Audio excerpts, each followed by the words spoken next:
Welcome to the Jaybefaunt channel. I am your host, James Fauntleroy. So good to see all of you guys joining me here on this bright and beautiful and hot Tuesday.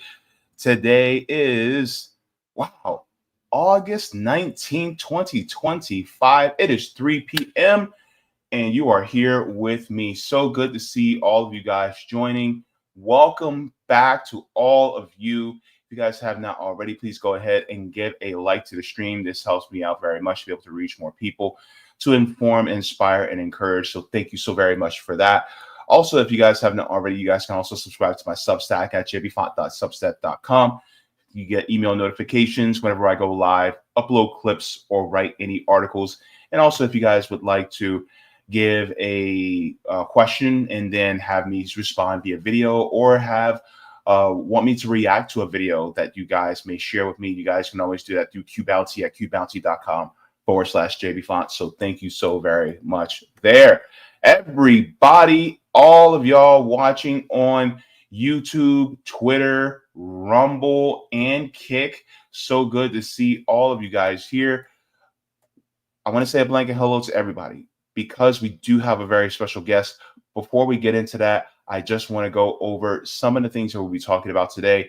Of course, we have 3 segments, so we're going to get into that. So later in the show today, we're going to be talking about Payday loan app scam.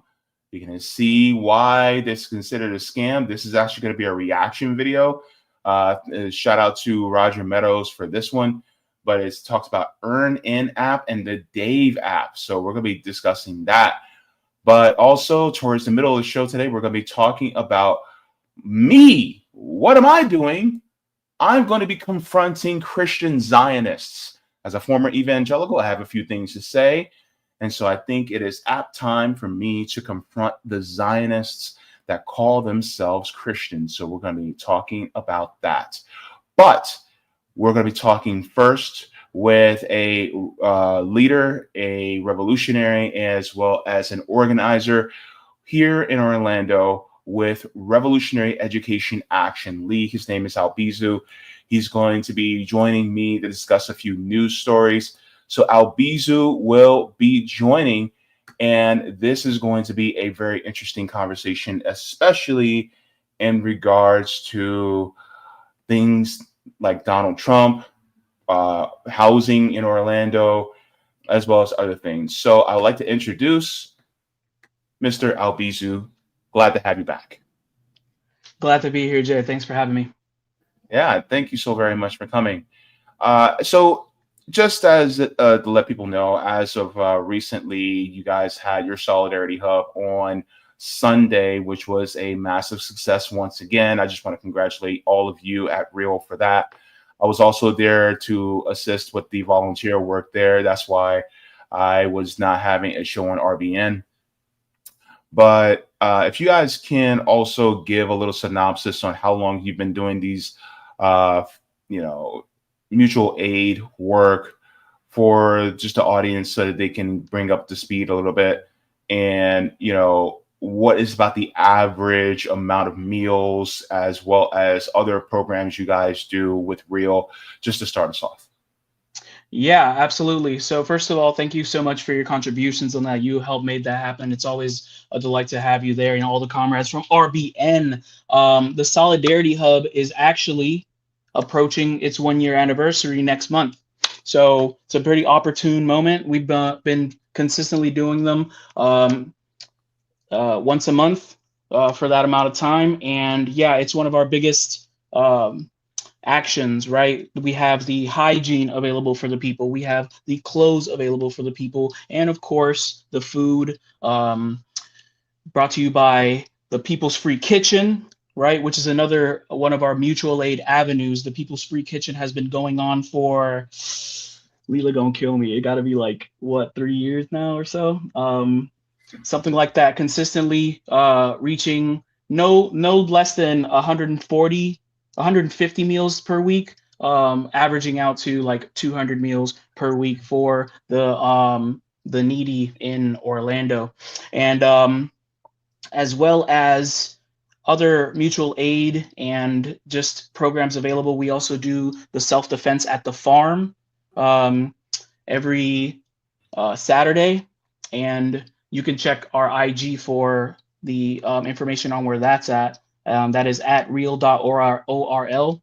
But the farm directly links into the PFK mutual aid. So all the food that we provide to the community, a good chunk of that, I would say, is coming directly from the Pine Hills community. And we do all this so we can politicize the left wing, because I kind of came up in the same kind of way of mutual aid and things of that nature, right? I've come to a conclusion that we need political answers to these questions, right? Like, why are people homeless? Why don't people have food? Why isn't food more accessible? All these things require political answers, but I came to that answer via mutual aid. So we want to provide these avenues so we can be there and talk about imperialism. You know what I'm saying? We can sit there, talk about like finance capital and things of that nature, and agitate around politics, right? So that's what Real's function is, to provide these programs, to learn these skills, and also to agitate around class lines.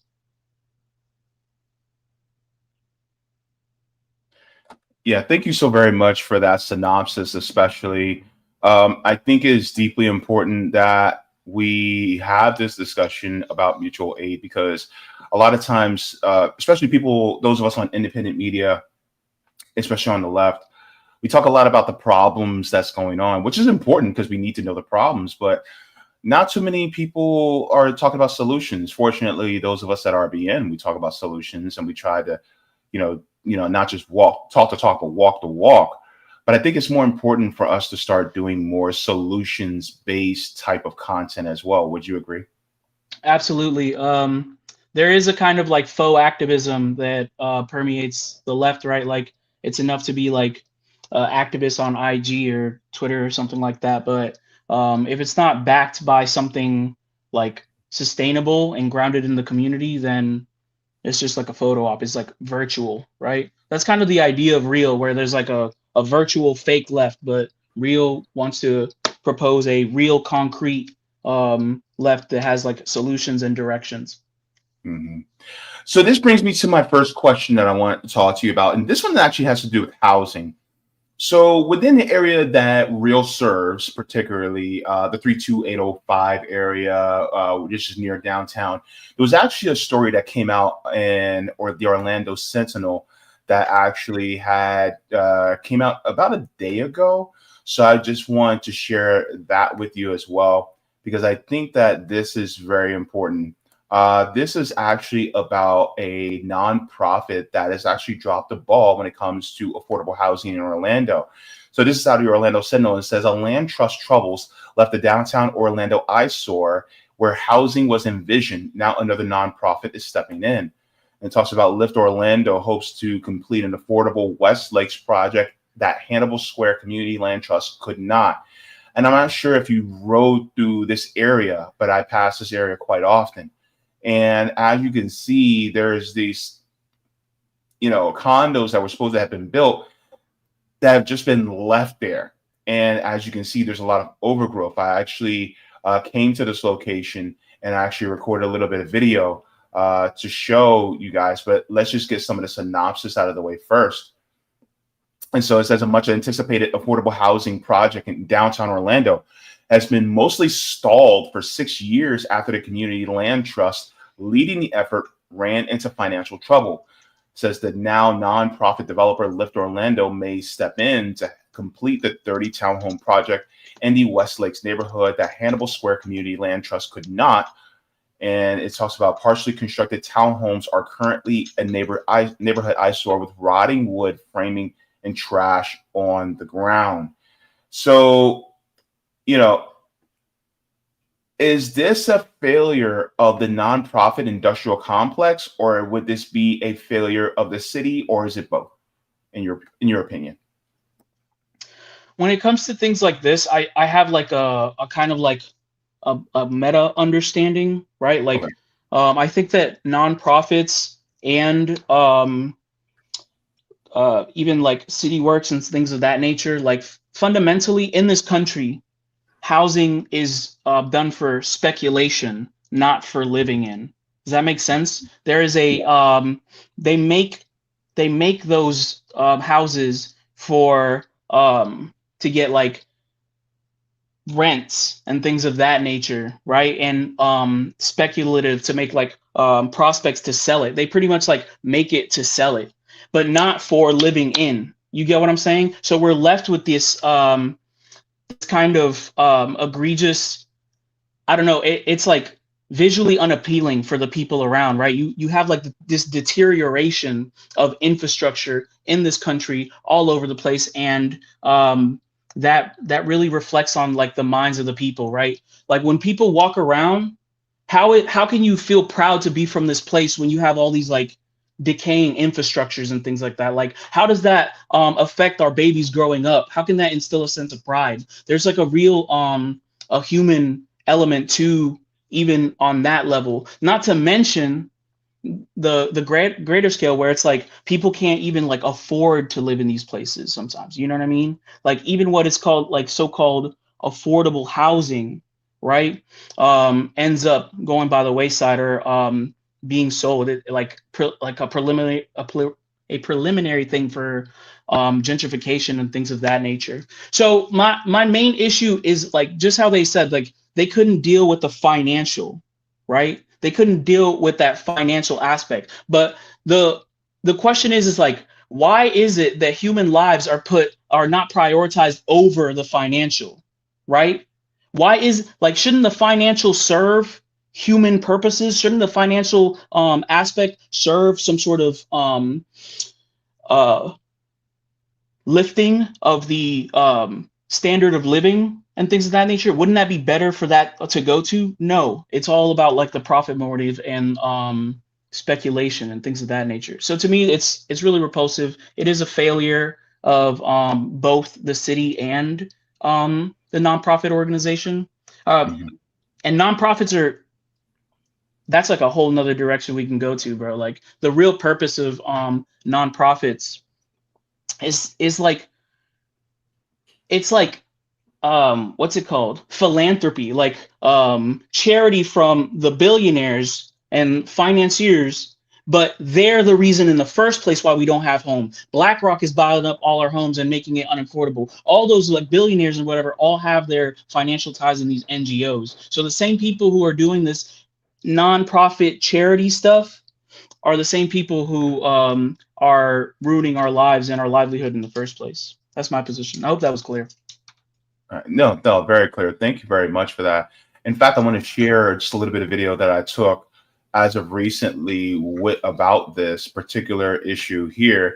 And so if we take a look, I actually was walking past the area. So we'll take a look here.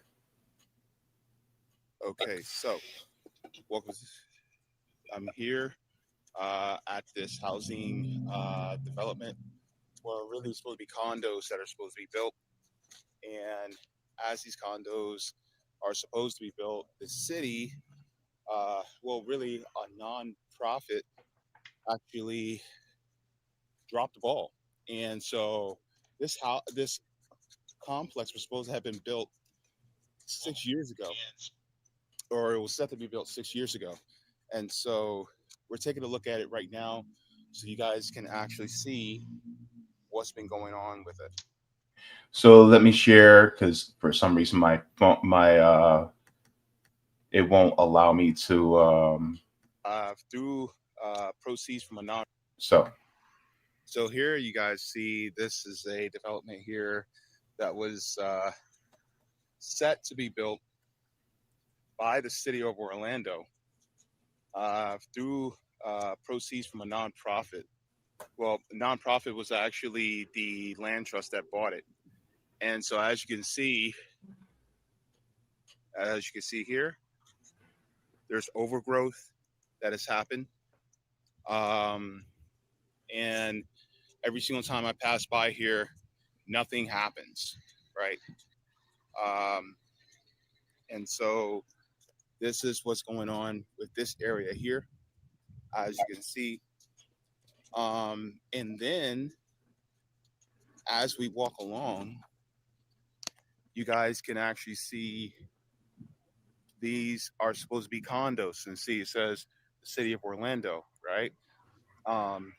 So this is supposed to be affordable housing for people, and it's supposed to be kind of like a gradual housing units for people, so that once they are able to, they can actually learn, the best way to save and invest into a home.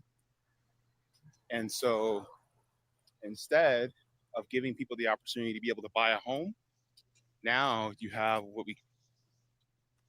And so my phone overheated, and so it wouldn't play anymore. But the point is that this is supposed to be kind of a transitionary point in housing. So you would go from an apartment to the condos, and they'll allow you to be able to transfer into being a first-time home buyer. But they dropped the ball on that. And then I also want to add, in this particular neighborhood, it's a predominantly Black neighborhood as well in Orlando.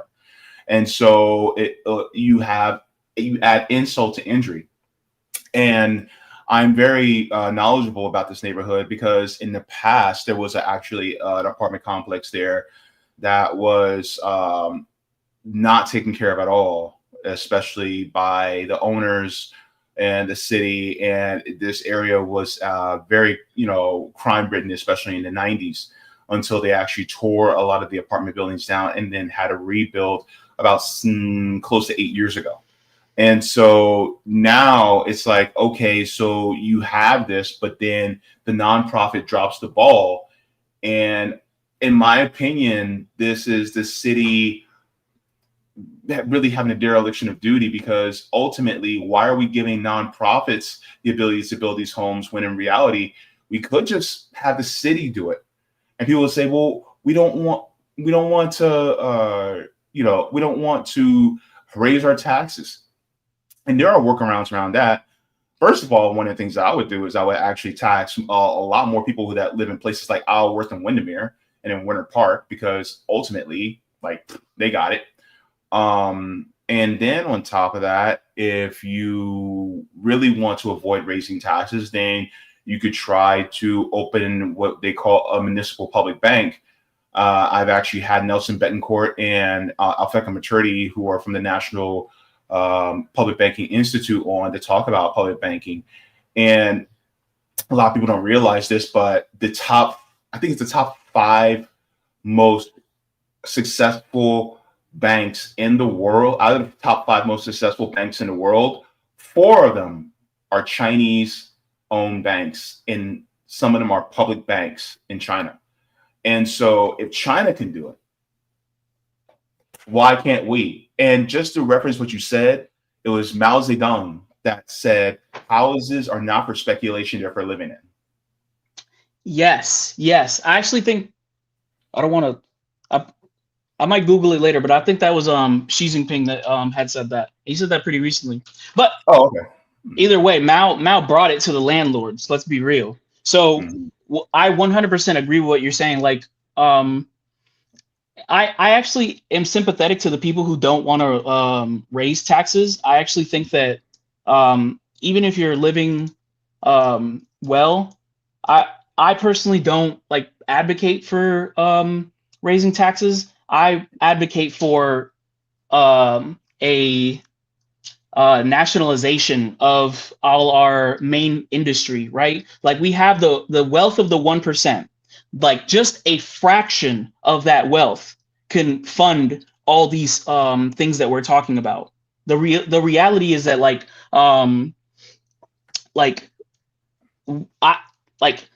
they have penetrated our lives at every single facet, right? So they themselves should take responsibility of it, or we should take those, the communists say, seize the means of production and have those industries work for us. Big pharma, big tech, big agriculture. All these people are irresponsible with their wealth.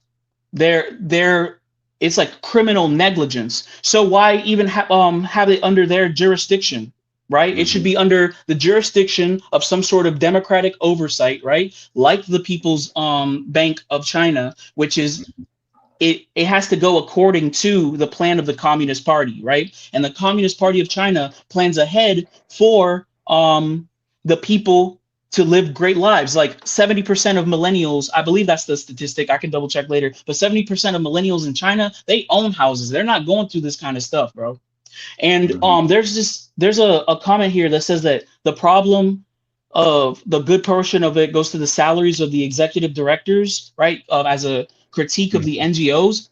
But I would challenge everybody to go look at who funds these NGOs, and it is the 1%. It is like these imperialist kind of endeavors or entities that prop up the nonprofit industry as a way, like how you said, Jay, to kind of like offset the responsibility to the people that the government has. You know what I'm saying? You expected this thing to house the people, and then they dropped the ball. As a matter of fact, if I can, I remember where we were doing, we were bringing to city council our issue with a city ordinance that made it like essentially illegal to like stand on the sidewalk. I don't know if you remember that, Jay, but one of the things that the mayor said was that he was like, you think that we don't care about homeless people? We spent this amount of money for from this nonprofit to address the houseless crisis. And I'm like, well, now we see what all that money did, right? All it did was make like a pile of cinder blocks in the hood somewhere. So you can't just flaunt your money. You can't just throw money into something and expect it to develop. You need a plan. You need workers. You need a kind of planned economy, which is what communists generally advocate for. Mm-hmm. Definitely. Also, this is another photo of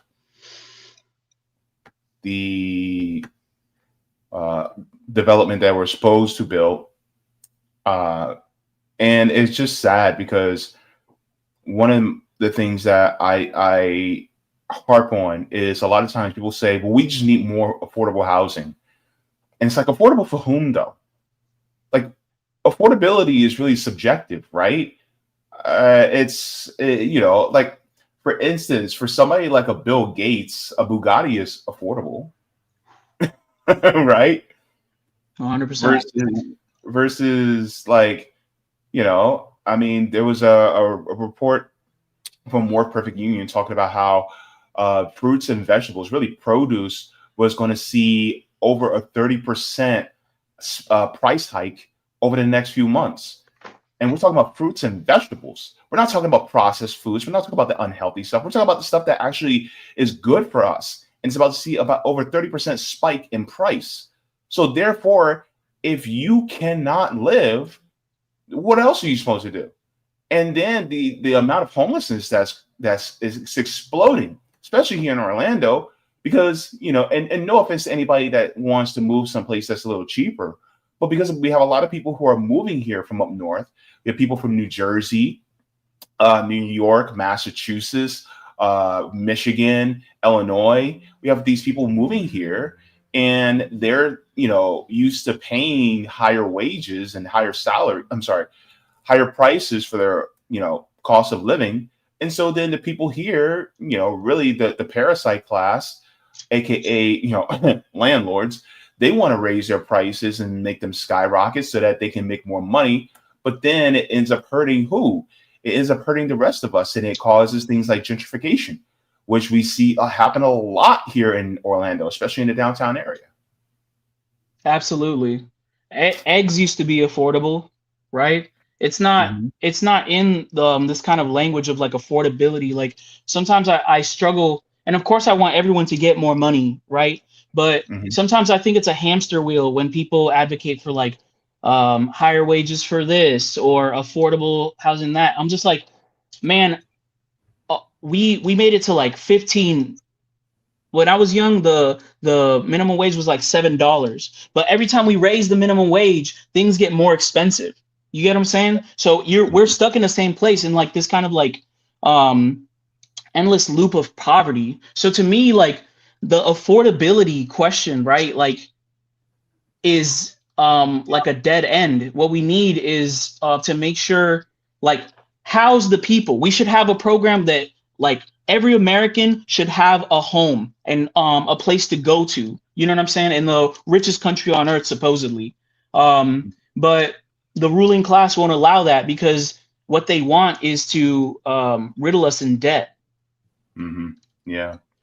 And this is the last point. It says Lyft is hosting a community meeting on August 20th, which is tomorrow, from 5:30 p.m. to 7:30 p.m. at the Heart of Westlakes Wellness Center, to give an update on both townhomes and get feedback on potential uses for the corner parcel. And one of the representatives says this is the first time we've even approached the subject where the community and the neighbors. So this is just our first meeting. We are just opening up the floor for discussion. My first question is, why in the hell did you not meet before you even broke ground in this area? Absolutely incompetent, dude. Like a gross negligence. And some people don't like when I have to bring things like race in it, but race and class intertwine. And this is working class, but it's lower working class Black neighborhood. And so, of course, they're not going to actually consider the needs of the people in this area. So they're just going to build and say, well, that's the way it is. And so then it's like, okay, well, you guys said you guys are going to build this housing, in this area. But then now it's been abandoned, and that affordable housing could have been used for people, but now it's just sitting there as a pile of cinder blocks and some wood framing that's rotted over 6 years. And of course they're going to say, well, the pandemic happened during that time, which is true. But at the same time, why didn't the city pick up the slack on that? Right. And that's one of the things that I always talk about. Like, for instance, a lot of people go, well, that's a whole lot more money than we should have been spending. But my biggest issue is, then why don't we have something that would kind of offset that price? Like, for instance, I talk about public banks, right? This is from the Public Banking Institute. This talks about what a public bank is, how it is used. It really just essentially takes the taxes that are from the community, puts them in the market, lets it grow, and then it takes that money back out and uses that money for infrastructure projects within the area.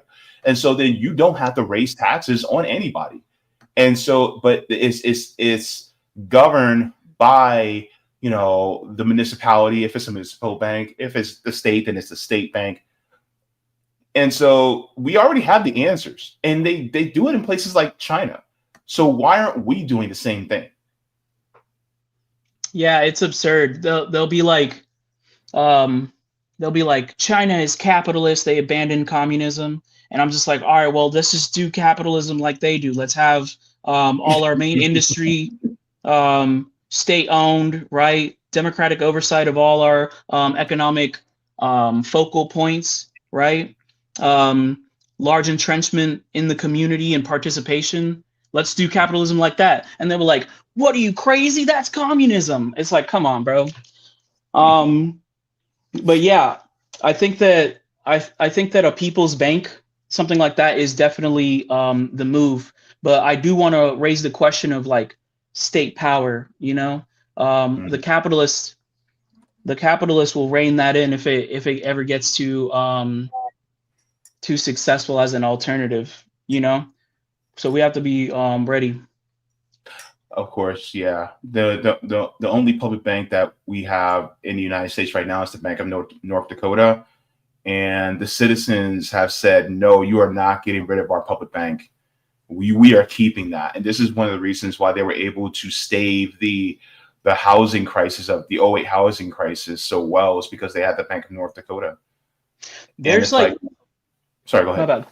My bad. I didn't mean to interrupt, but there's like a common sentiment where, or at least when I talk to people at my job and stuff like that, where it's just like, no, I don't want more government interference. You know what I'm saying? I don't want like a state-owned bank or some sort of bank tied to like a governmental power or whatever. But the fact is, that's just what we have already. It's just hidden. You know what I'm saying? Like the corporations have bought out our politicians. You know what I'm saying? The government is tied up with the corporations as well. So really, we already have a bank that is planned, right? But it's just planned for a different class. It's planned for the ruling class. It's not planned for people with families and hardworking people. Does that make sense?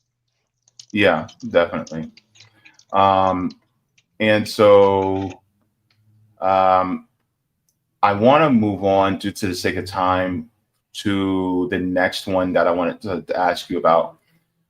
This one is going to be a clip that I want to share, and this one has to do with manufacturing coming back to the United States. And this is something that was out of CNBC that I want to share. And I just, I'm actually very curious about your opinion on this, because a lot of people are saying, well, manufacturing won't come back, or some people are very optimistic in saying it can come back. So I would like to get your thoughts on this. And so this is out of CNBC. It says, what's stopping companies from bringing manufacturing back to the United States? Let's get into it.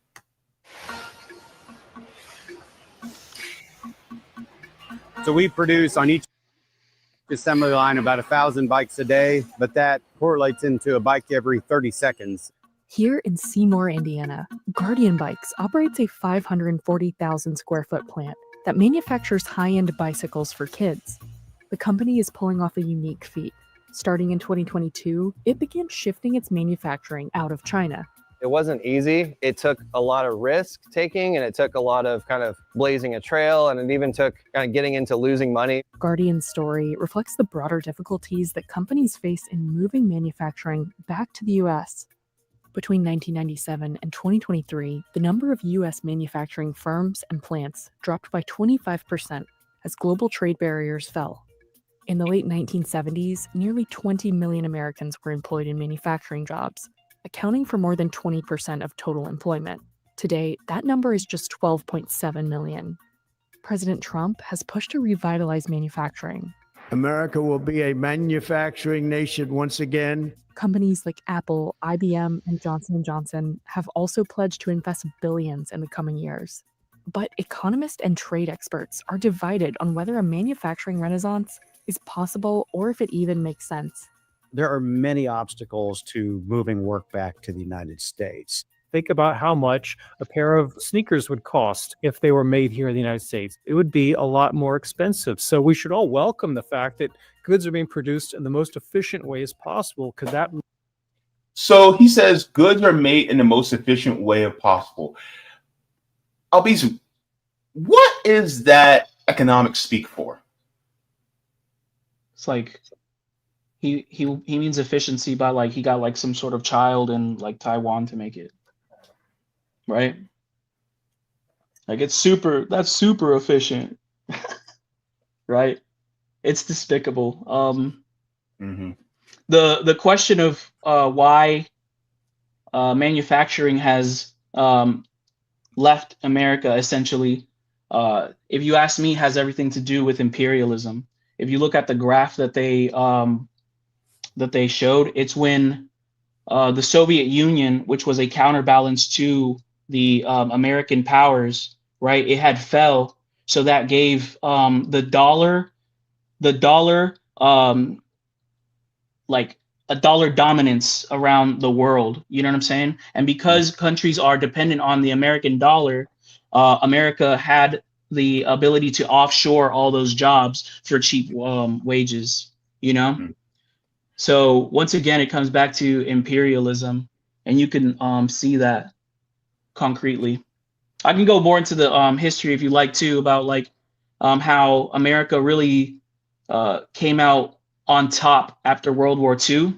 You can read Michael Hudson for a lot of great insight on that. But the way that people think where imperialism is something that just affects people in the global South, like, of course, they're victims of imperialism, but we working people also are victims of imperialism, because all of our whole economy is riddled with debt. It's like just surrounding moving around debt, student debt, mortgage debt, all these things. But we have no real concrete industry to make our lives better. That's why it takes 6 years to build like a house or whatever, and you can't even finish it like that nonprofit did.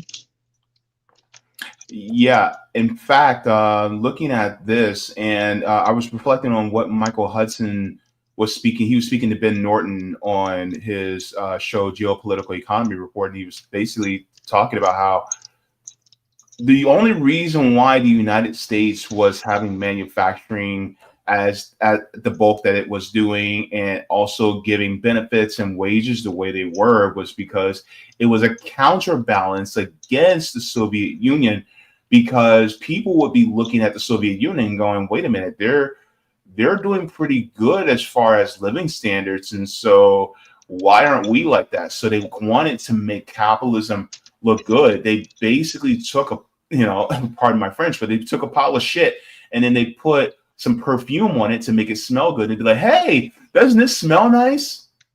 And then, after we don't no longer see the Soviet Union anymore, they let that smell from the perfume go away, and then you start to smell how bad it actually stinks. And so that's really how it looks when it comes to after the Soviet Union. It's like, well, we don't have to put on a facade anymore. We can just do exactly what we wanted. Yeah, 100%. A lot of people kind of get it confused about communism. Sometimes people advocate for having less things and degrowth. But I think if you look at all the industrious or like all the existing communist projects, what you'll find is that they were the most productive, right? The Soviet Union was founded with like its most advanced technology being like a wooden plow. But in like 30, 40 years, they became a star trekking nation. And that is the industry. That is the highlight of that. The communist position is that human labor can create miracles like that. And it's crystallized in industry. While capitalism, like, where is our industry? Where is our beautiful cities like China? Where's our beautiful infrastructure? Where are our jobs? Where's our livelihood? Nothing, because we don't have anything like that, because it's easier for capitalists to make money off debt than it is to invest in something like that. You know what I mean? If you invest in infrastructure, you're not making that money back. You're not making as much profits as if you invest in speculative housing where you can rob people of their rent. Yeah. And honestly, that's criminal, dude. Yeah. Let's continue on. Possible because that lowers prices for us and allows us to raise our standard of living. To look at the challenges and possibilities of bringing manufacturing back to the US, CNBC visited Guardian Bike's Midwest facility. Guardian Bikes got its start in 2013, making safety brakes for bicycles.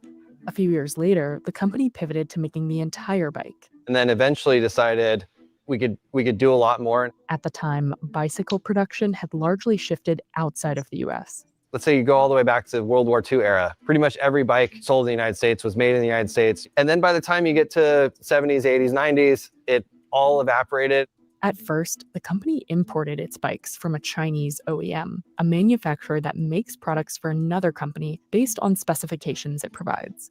These OEMs go out and order wheels and tires and handlebars and grips, and you kind of work with them to create a spec on what you'd like in a bike. So a bike in a box is what we call it. Came on a container, floated across the ocean, came into the West Coast, and then was distributed through a distribution model in the US. As the brand grew, Riley wanted greater control over quality. Manufacturing onshore would give them a better visibility over the final product, as well as lowering shipping and inventory costs. Your lead time is like 6 to 8 months to get bikes, which oftentimes is the case when you're making them in China or overseas. So you're always sea shipping it across the ocean. That makes it really hard to stay in stock of the right colors and the right sizes and the right SKUs that people want. When we're ordering stuff from China, we have to build up massive amounts of inventory here in the US to protect the business. But when all the materials come from the US, we can build the bikes essentially just in time. In 2022, the company opened its Midwest facility. Today, the company says its annual revenue is over $100 million. and it produces about 12,000 bikes per week. One of my biggest questions is how much of that does the workers get? Probably not a lot. What I want to know is like, why is this an example of industry, bro? Like, I'm not talking about, like, we're in the year of our Lord 2025. We should be flying jetpacks or like having like skateboards that like fly and stuff like that. Like, that's not a real vision for the future. If you're trying to like, this is kind of like a anti-China propaganda piece where it's just like, I don't want to buy from China. I don't want to buy this from China. I don't have to buy this from China. China. It's like, yo, yeah. But the crazy part is, like, they'll say that, but who was the one that pushed for the deregulation? People like Ronald Reagan. And then, of course, you had NAFTA that was signed by Bill Clinton. And then you had personal PNTR, permanent normal relations with China, that was done when they were brought into the World Trade Organization in the early 2000s. And so they basically took all the ability to manufacture and they gave it over to China willingly. So now they're having buyer's remorse. It's like, nah, you guys had a pile of gold you were sitting on and you just let it go. Whose fault is that? Yeah, that's just what capitalism is. That's what capitalism is. Like, you got something, you got to sell it and make a buck. And little do they know. Now they're talking like, oh, China stole this from us. It's like, no, you sold it to them. By your capitalist logic, you sold your own industry. Yeah, it's wild to me. And so there's some other mistakes that they make in this, and I'll bring those out in a little bit. But I'm glad you're catching on, because that's another reason why I wanted to have you on to talk about this, because CNBC be on some bullshit too. Let's continue. Be on some bullshit. We weld a bike in about 3 minutes in a full cycle, and most of our component level parts are cut between 5 to 9 seconds. So this one here, you know what? I've seen Amish people build a shed faster than that. Anyway, has shot 442,000 hubs since we've had it over the last 2 years. But pulling off Made in America is not without its challenges. The biggest problem, finding parts outside of China. The supply chain for a lot of the parts doesn't exist in the United States anymore. You have to talk to companies that might be making a totally different part and try to convince them to make some of the parts that you're doing domestically. Now, Riley says that new tariffs are starting to change that dynamic. With kind of the most recent tariff environment, now we're starting to get either cost parity, or in some cases, the domestic parts are cheaper than what you can get out of China. Guardian Bikes has also been able to combat the advantages of offshoring, like labor costs, by creating a highly automated production process. We have automated. Based. Automated? I thought you guys were trying to bring jobs back. True. Like, they just gave it away right there. Like, no, you're not. If you were trying to bring jobs back, then you wouldn't be automating. But it's not about jobs. It's about making the people at the top rich. There was one thing that was kind of like implied earlier, where it's like, is Trump gonna bring back jobs? And then they showed like Apple and I forgot what else, but it's like some other like tech company and stuff like that. And I have to bring up that I feel like that has more to do with the looming kind of like techno-fascist threat than it does building new industry in the country. You get what I'm saying? Like, it's probably to build like a Skynet from the Terminator or something, rather than to bring jobs. Yeah, and then they go into their projections. They talk about manufacturing decline here. To understand the challenge of onshoring, let's take a look at what it takes to make a bike. There's chains, handlebars, tires, reflectors, rims, grips, and a steel frame. All of these components, called inputs, require specialized machinery and parts to create them. And these are supported by a bigger network of industries. When a factory opens, input suppliers tend to open up near the factory, creating a local supply chain.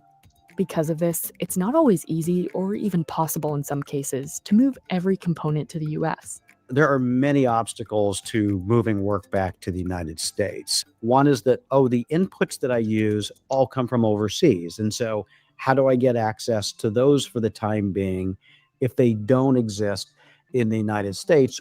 There's also, in some industries, the sad fact that we're almost starting from scratch. Why is it so difficult or so expensive to manufacture those same toys here in the United States? You said you think it's impossible. Well, I've looked on and off for 10 years because at various times there have been incentives to produce products in the US, and we've tried to even create a range we could make here. The reality is that nobody wants to produce products at our volume. The labor costs in this country are also very high, and labor's not really available. So we're just kind of boxed out.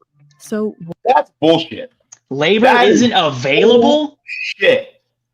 I'm sorry, but what in the hell is this guy talking about? There's no labor available. Yes, there is. People just don't want to be paid starvation wages for having to do this work. That was just another way of saying nobody wants to work anymore. No, they do want to work. It's just they don't want to be slaves. Yeah, you hit the nail on the head. 100%. That's crazy. How are you gonna say that in front of like millions of people? There's like people who like are dying for a job, bro. Like are dying for work, bro. And the biggest problem is, hang on, let me put this on full screen. Let me say something to some of these business owners. If y'all weren't so damn greedy and actually paid your workers a living wage, then you would actually have people trying to knock down your front door in order to work for you. The problem is that some of y'all are so damn greedy that you guys can't even see straight. We went from CEOs only making 20 times the average worker's salary back in the 1960s to now over 400, 500, 600 times that of an average worker's salary. So the problem rests on who? Not the workers. Stop blaming them. It rests on y'all, the capitalists, because y'all are so damn greedy that you guys gotta have everything. And then don't get me started on the stock buybacks and inflating your stocks and all this other stuff. Like, what? Are you kidding me? Yeah, the question of they're like, what is the main thing that is in the way of bringing back industry? And then they have like a graph. It's like super fancy. It's like the tires here. It's just like, no, the answer is actually really simple. We have an oligarchy that makes money off of financialization and financial capital. They don't have an incentive to invest in actual industry or solid good. They have an incentive to like put people into debt, essentially. That's how they make money. That's it. Absolutely. And let me go here. Why did factories leave in the first place? As trade barriers lowered in the late 20th century, US companies began moving manufacturing operations overseas, or not opening them at all. Instead, ordering components from OEMs in countries like China, Mexico, Vietnam, and Thailand. It started with globalization in the 80s, the North America Free Trade Agreement in the 90s, and then China joined the World Trade Organization in 2001. Cheaper labor abroad meant lower prices and closed factories here. China has since emerged as a dominant player, first in textiles and now in consumer electronics. And that's for a couple of reasons. Number one is just the size of China's manufacturing base. It dwarfs everybody else in the world. And so just size makes a difference. And then there's cost. The average wage for a manufacturing worker in the US is around $35 per hour. Bullshit. Here's the thing. A lot of times people don't know. I'm going to share it right now because CNBC, like I said, be on some BS, right? Let me show y'all something, because all you have to do is Google. That's all you really need to do.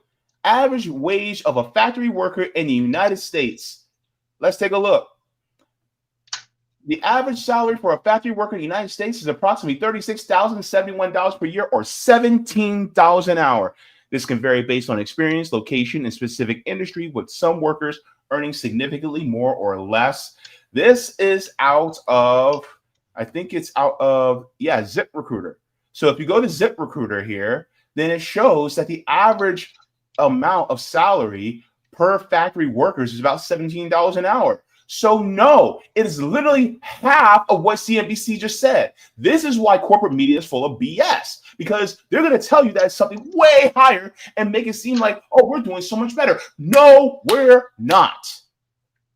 Their ass is lying. They lying. Yup.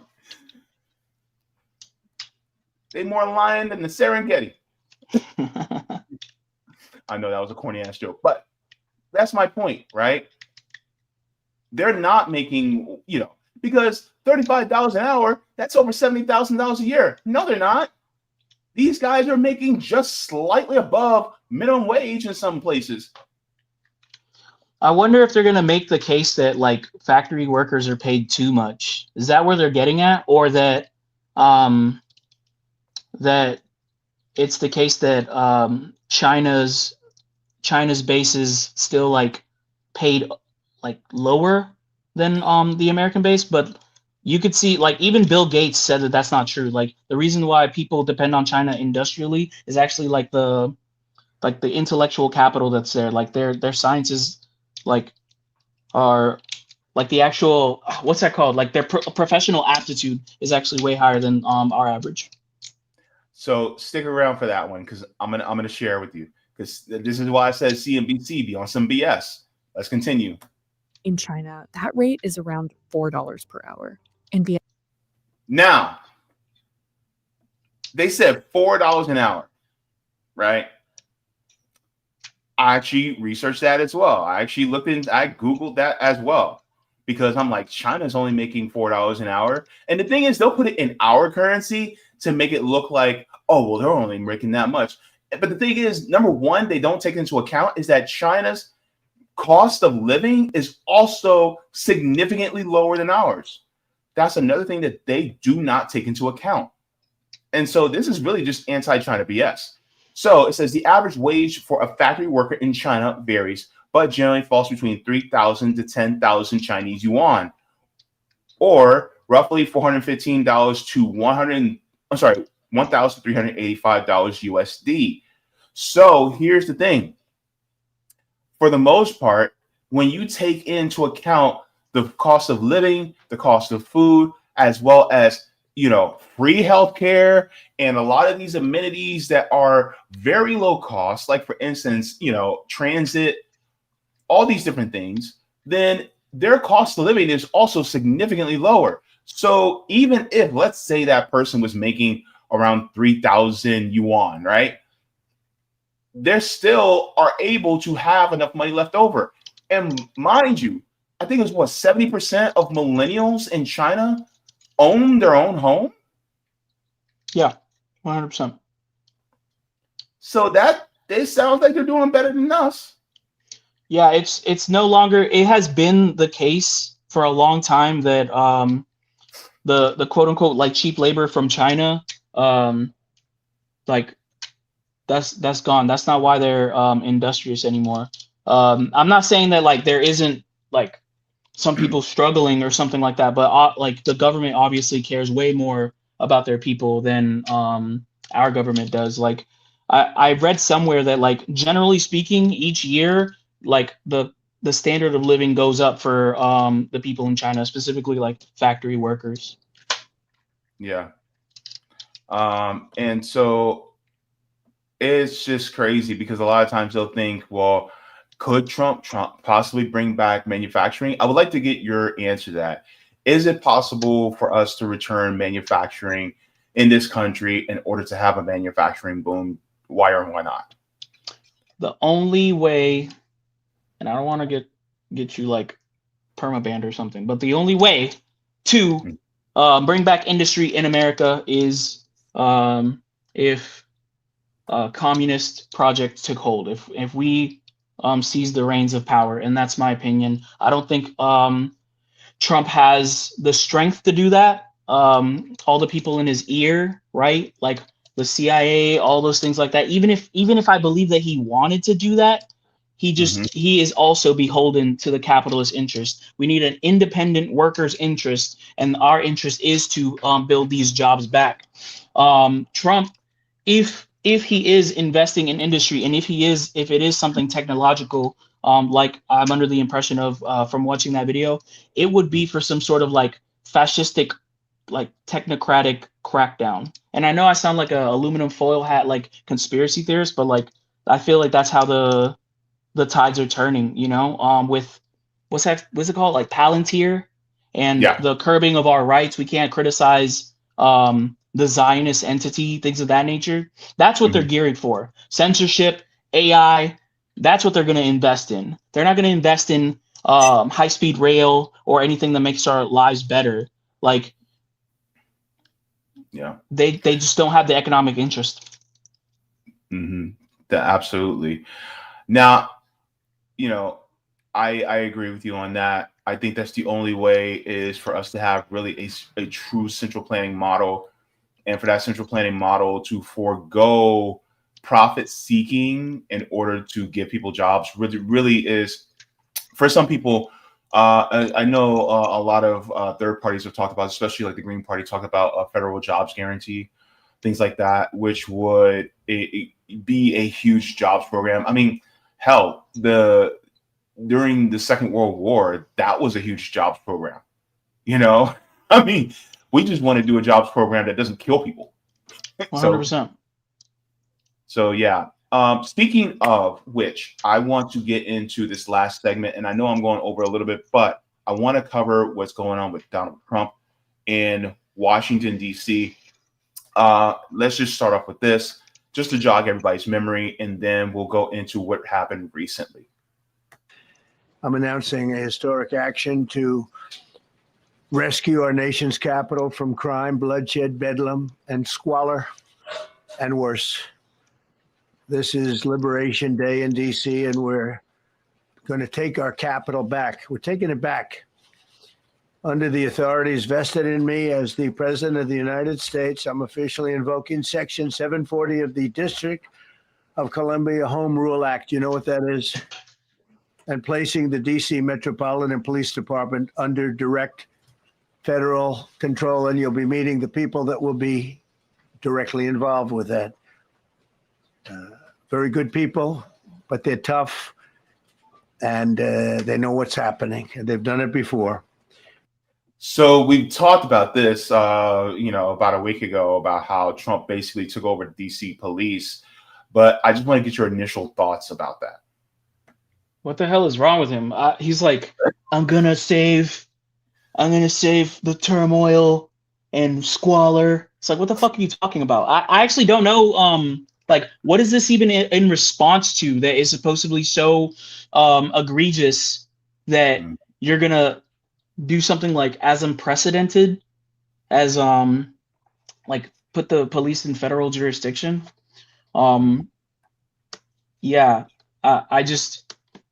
It seems to me like it's just another example of like this encroachment of like state power, and it's under the guise of like protecting our liberties. It's like really some 1984 2 + 2 = 5 shit, bro. Because he's like, yes, I'm gonna bring back the civil liberties. We're gonna take our city back. This is Liberation Day, and how we're gonna do Liberation Day is have a bunch of cops coming down and like crack your fucking skull open. Like, this is a backwards, topsy-turvy world. I'm sorry. This absolutely is absurd. In fact, let me share this as well. So this is what actually happened as of recently, since Donald Trump decided to take over the DC Metropolitan Police. You have protesters coming out protesting the police as we speak. This has been going on for a few days now. Free our kids! Free our kids! Free our kids! These are uniform! Free our kids! So as you can see, a lot of people don't realize that the demographics of Washington, D.C. are largely working class as well as Black. And then on top of that, Donald Trump himself was bringing out how he wants to basically get rid of the homeless. Not house the homeless. He wants to completely oust them out of the city, period. over 80% of the homeless in Washington, D.C. are Black citizens. And so they're literally bulldozing homeless encampments in Washington, D.C., and basically trying to oust them outside of the city because they said that they don't want homeless people there. So this is just part and parcel of what Donald Trump is doing. I think that like all these things, even like to a certain extent, like the question of like immigration and like the emboldenment of like ICE people, I think that's really like something that what they're doing is like preparing to crack down on just our civil liberties, right? Like he's saying that he's going to crack down on the homeless, which is true. Those are like the first most like vulnerable victims, and of course Black people as well. But like people need to wake up that they're coming for you too, bro. Like they're coming for normal people. If you think that our taxes probably shouldn't go to Israel, there will be someone at your door shortly. That's how I feel. Absolutely. In fact, I want to share this. So this happened to one of my comrades, former member of RBN, Afeni. She was arrested last week for the simple crime of trying to film police in a transit area when they were messing with other youth within the area. By the way, they tried to get her for transit evasion, which she actually paid the fare before going through the turnstile and filming the police. And so this is her actually at that moment after they had pepper sprayed her in her eyes. This is why her eyes are closed. And she is walking, and listen to what she has to say here. I want people to know that this is a fascist takeover of DC, and that our youth are going to be directly impacted by this. Get out of the way. It doesn't fucking matter about me. I will be fine. Our kids will not be.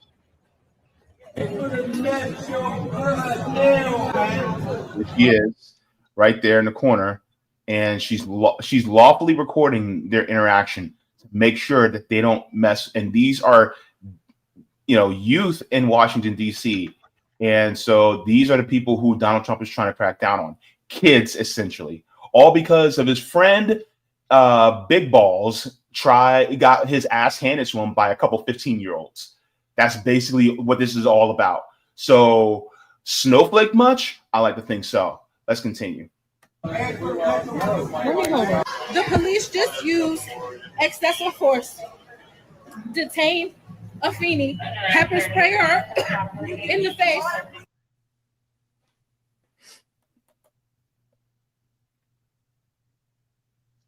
Yeah, bro. Whatever. If you want me to like share stuff like to raise funds for her or anything like that, let me know. Because yeah, what she said was powerful, bro. Free her for real. So good news, she has actually been freed. She has been freed, and I'm going to share that. It's a very short clip actually, but I think that's also important. Because what happened to her shouldn't have happened in the first place. In fact, the police, should be seen and they should be held accountable. But because, unfortunately, the system that we live in, that is not possible. So let's take a look here. Here is what happened around the next day. Thankfully, this happened.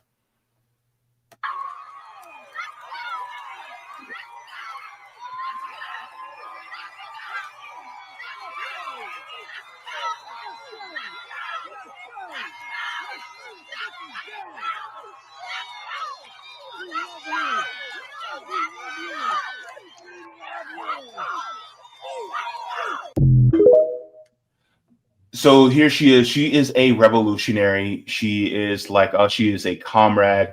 And I am very proud of her for, the work that she's been doing over the last few years. But the thing is, like, things like that shouldn't have happened. I mean, not only is she a citizen of DC, she is also a veteran, which a lot of people don't know. And so the fact that she got treated like that is absolutely abhorrent. Makes me sick to my stomach. Shouts out to Afeni for sure. And yeah, this is what she said was 100% right. Like, It'll be the youth, it'll be the common people that will face the repercussions of this kind of encroachment upon our liberties, this disgusting, disgusting fascistic crackdown. Yeah. What do you think is the best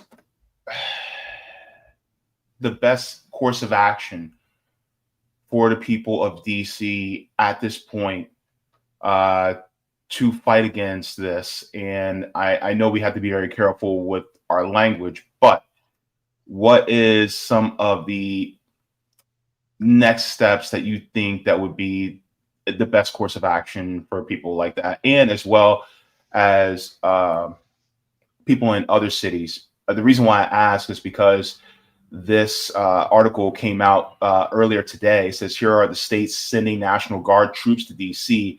So now they're going to start sending more National Guard troops to DC to assist Donald Trump. And so it says about 1,100 members of the National Guard from 6 states have been announced so far, with many governors noting that the federal government is paying for their assistance and that reinforcements were requested by the Trump administration.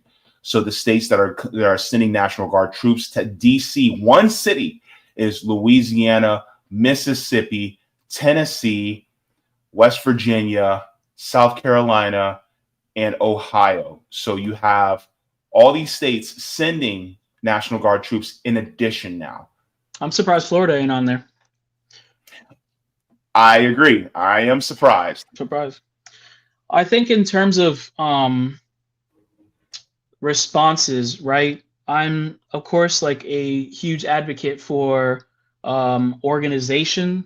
And I know that that's like a broad term, right? But what I mean is that we need to start reaching out across different segments of the population, right? Like, this is why at Real we advocate class struggle, right? Anyone who is a working class person, for sure it will affect some people more than other first, especially. But like I said, all of this stuff is coming to you. If no one has if one person doesn't have free speech, then we don't have free speech. You get what I'm saying?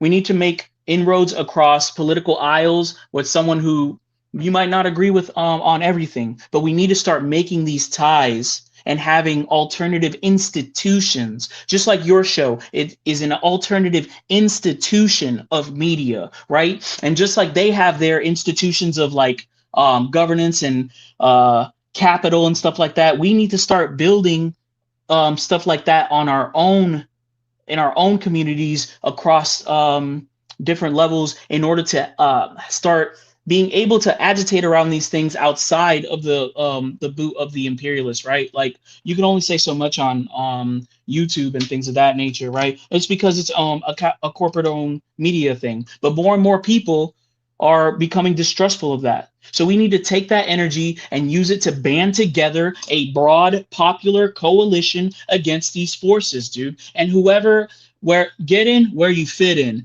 Get in where you fit in. Whatever you do is probably a valuable thing to do. Okay, like some people are writers, some people do audio, things of that nature. Like, just get involved. We need alternative political representation, alternative sources of like sustainability, alternative media, all these things. We need to detach ourselves from the imperialist beast, and we need to do that as of like 2 years ago, you know. But people continue the divide. One thing that I do want to say, and I know I'm way over your time, I'll shut up after this, but what we cannot do is allow all this energy to be funneled back into the two-party duopoly. Whether you're right-wing or left-wing or whatever, the Republicans and Democrats are all corporate-owned, okay? Let go of that Zorhan shit, okay? If you're a leftist, let that DSA shit go, all right? That's still part of the hegemony. Like, we're done with that. They did the genocide. There's nothing to lose. They already did the genocide. So we need to move forward from that. Yeah, absolutely. And so with that, I do have a question on a DM, if it's okay. You have a little bit of time for that, like 3-4 minutes? What you mean in the DM? Like, well, somebody sent me a DM and they actually have a question. What's up? Okay. So let me see here. I want to make sure I get it. Okay, it's right here. So this is friends to the show, Roger Meadows. He actually sent me a DM because it's a little bit lengthy. It can't be sent on YouTube. But he says, I agree with him when he says not taxing the rich, but instead of seizing the means of production, apply that to the rich who own companies by converting them into cooperatives, especially worker-owned. Remember when I showed you that link? If Amazon was the worker cooperative, everyone would be a millionaire. If Apple was a worker cooperative, everyone would get $403,000 a year. What you do is tax predatory speculative behavior because they are nothing but leeches on society and do not contribute anything to the greater society. This is the reason why you never hear people say, I love my private equity, but they will say, I love my Amazon. Why? Because Amazon provides services that the greater society can use. The speculative financial services economy takes away by leeching off society. So is your guest ready to take it to the next level by running these initiatives that I outlined on this file that I send to Keith McHenry? So basically, you talk about citizen ballot initiatives. I'm open to working wherever we have aligned values. So like what I'm hearing, I like. I guess like just link up with me and I'll be ready to build. You know. We make inroads wherever we can. So in terms of like, it seems like there's a lot of things we agree with. So yeah, I'm ready, dude. Yeah. And then the last piece here, he says, for your guest, this is why you run Citizen Ballot Initiative as an amendment to get a public bank and make it a loophole proof. So yeah, thank you very much for that. Yeah, I think that and I'm not gonna sit here and act like I know like all the ins and outs of a citizen ballot initiative, but I am a huge proponent of using as much of our civil liberties we can to undermine the capitalist beast, right? Because it comes into contradiction, right? Like the freedom of speech that we're supposed to have is coming into contradiction with the powers that be. So it is a valid struggle to exercise these kind of things. So if it's also a valid struggle to advocate for like third parties and stuff like that, because it undermines the duopoly. So on a tactical level, for sure, I'm in unity with learning more and seeing how we can build. Okay, great. Now, just as an aside, I don't know if you want to speak a couple words about Zoran Mamdani, but the meeting with Obama, as well as the phone call from Obama and the meeting with Jamie Dimon of JP Morgan. I don't know if we have any time for that, but it feels, if you wanted to just give a minute on that, it feels like I feel like people are kind of being swindled by the two-party system once again.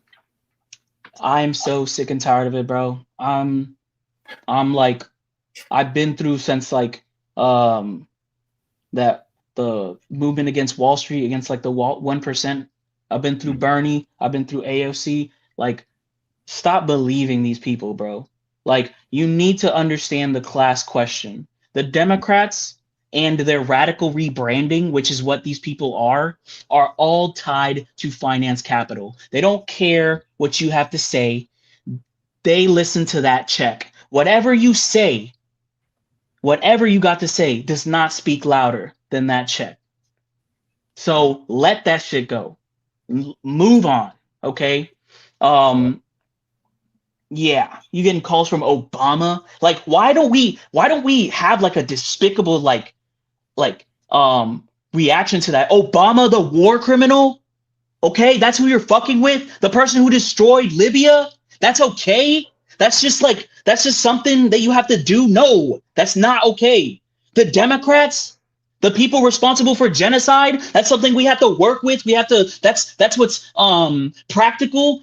Give me a break, dude. How long are we gonna have to do this? I swear, I get so mad, Jay. Like, damn. Yeah, understood. Yeah, so I mean, I just want to give you a quick moment there because I know you said you had some things to say. Yeah, that Yeah. ain't even all of it, but that's how I feel, bro. Get over that. Get over that. You need to see these people as the criminals who they are, because they're literally legally criminals, like by any definition. And that's who you fucking with. That's who's on our side. No, thank you. Absolutely. What do you, just a question though, what do you say to people that say that you're doing a purity fetish if they say something like that to you? It doesn't have anything to do with purity. Like, it has everything to do with like actual strategy. Like, you think that you can vote out these contradictions. Like, no, you can't. Like, we already had the Democrats in office, dude. We already seen what they voted on. You know what I mean? Like, AOC will like cry and do stuff like that, but she'll still like let the bill pass. You know what I'm saying? Like, or she'll still like vote for things of that nature. Like, she's still an imperialist. That's what the actual facts are, that they betrayed you at every single level. It's at the same, like, leftists are like, oh, Trump is so much worse, the same kind of insane vibe that people have and they follow Trump. You have the same energy.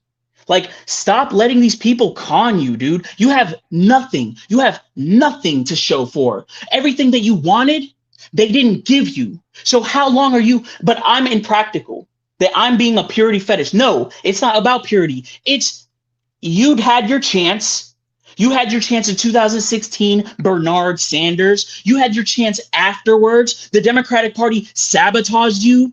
Okay, we've seen it all play out. I don't need to watch this movie again.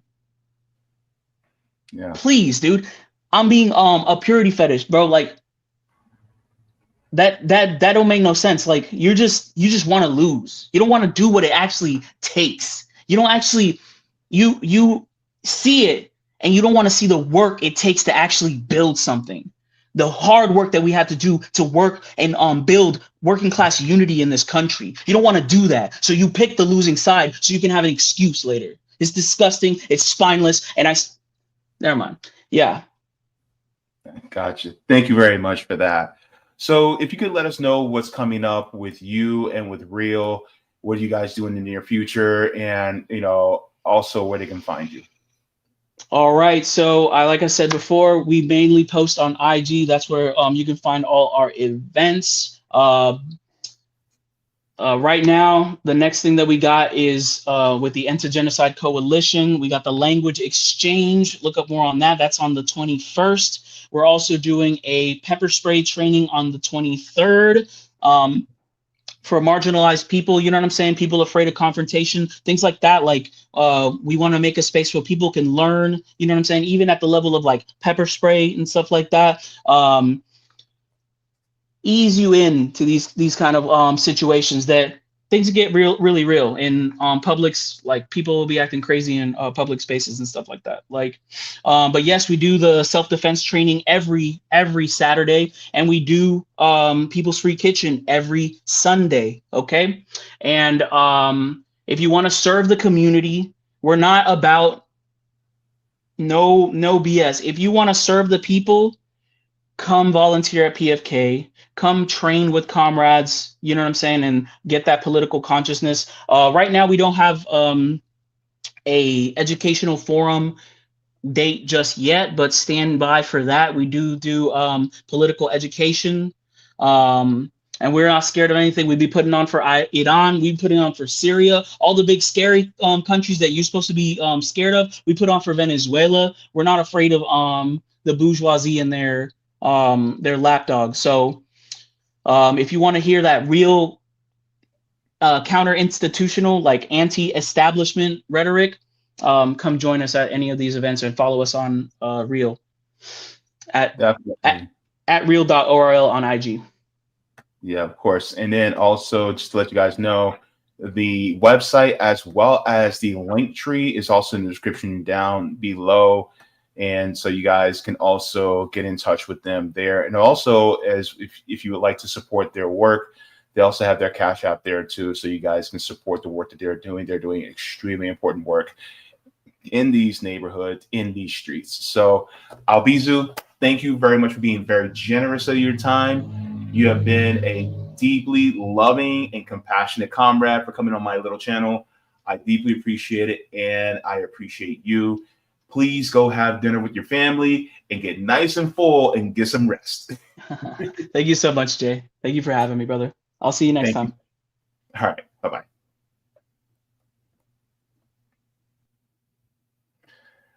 All right, everybody. So that was Albizu from Real Revolutionary Education and Action League. Thank you so very much for having him on. I plan on to having more members from Real, just to be able to get some more community insight as well. But thank you so very much. Go ahead and give a like to the stream. This helps me out very much to be able to reach more people. I hope you guys got a lot out of this conversation, especially, what are your thoughts, especially in regards to what we talked about, especially in regards to housing developments and affordable housing here in Orlando? Do you think that we have enough housing? Do you think that we need to build more affordable housing? Do you think we just don't need affordable housing? What are your thoughts there? Also, I would like to ask you guys in regards to the manufacturing. Do you think manufacturing is actually going to come back? If you do, how do you think it's going to come back? Do you agree that Trump's tariffs will actually bring back manufacturing? Or you think it's actually going to be something that may harm us within our country? Give me your thoughts there. Also, if you guys think that what Donald Trump is doing in Washington, D.C., do you think it's actually going to be positive for Washington, D.C., or do you think it's going to be a negative? Do you think it's going to be a slippery slope? One of the things I forgot to ask Albizu, but, as far as governors, right? Do you think that governors will also follow suit of what Donald Trump is doing and try to implement this in their respective cities, in their states? What are your thoughts on there? Please make sure to share them down below. And thank you very much for, engaging in the conversation. So before we get into the next subject, I would like to thank everyone for, being here. This channel, of course, is doing the best that it can with what it got, because ultimately, I'll be honest with you, running a channel is not easy, especially when you're being hamstrung by the corporate algorithms. And so if you guys would like to, please make sure to go ahead and give a like. And if you guys haven't subscribed, please make sure to subscribe because, of course, there's been a lot of changes with YouTube recently, and they are trying to make it so that if you are not, they're defaulting and basically making it seem like, well, they're defaulting and making it seem that you're not an adult, so therefore they will change the algorithm to favor content for people who are not adults. And so, for instance, like these independent news programs, they will, essentially hamstring channels like mine, as well as others in independent media, especially independent left media. So I think it's important that, you subscribe and then click the bell icon to let people know that, you would like to get notifications as well. And if you guys don't want to get notifications, you guys can always subscribe to my Substack and get those email notifications as well, because that lets you guys know when I go live. And I always do it about 30 minutes before I go live, so you guys have a notification whenever that happens. Okay. So one of the things I want to do next is I would like to thank the patrons, because without you guys, we would not be able to do this show. So let's go ahead and do that there. So shout out to the patrons on Patreon. Without you guys, this channel does not exist. So here are the tiers. We have Mega Jaybefaunters, Super Duper Jaybefaunters, Super Jaybefaunters, Jaybefaunters. We also have Comrades, Solidarity, and JB members. And then a big thank you and shout out to all new members for joining, because without you guys, would not have this channel at all. And you guys make this possible. So thank you very much for that. In addition to, and furthermore, guess what? My channel is demonetized. So if you like to support the channel, you can support via Patreon or PayPal. Also, just to let you guys know, as an aside, besides that, I also am. I also go live on Rumble as well as on Kick. So if you guys would like to switch over to those and watch me from those, that is great as well. By the way, I'm also monetized on Kick as well as Rumble. So if you guys would like to send anything like Rumble rants, or if you guys would like to do gift subs on Kick, then you guys also can do that as well to support me in the channel here as well. That also helps out a lot. My goal right now is to try to get to 500 subs on Kick as well as Rumble by the end of this year. So by December 31st, we're going to be shooting for 500 subs on on each platform. So if you guys would like to, you guys go ahead and subscribe there. I also always put the links on Twitter. I think I also have it on my link tree, but I'll check to make sure. But thank you very much for that. Okay, so what we're going to do is we're going to check on the Rumble side to see if we have any Rumble rants, and then we will get into the general chat for the YouTube.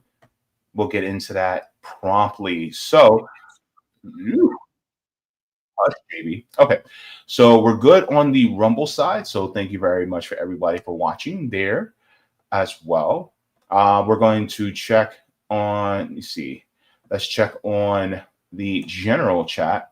That also includes, that will also include Kick.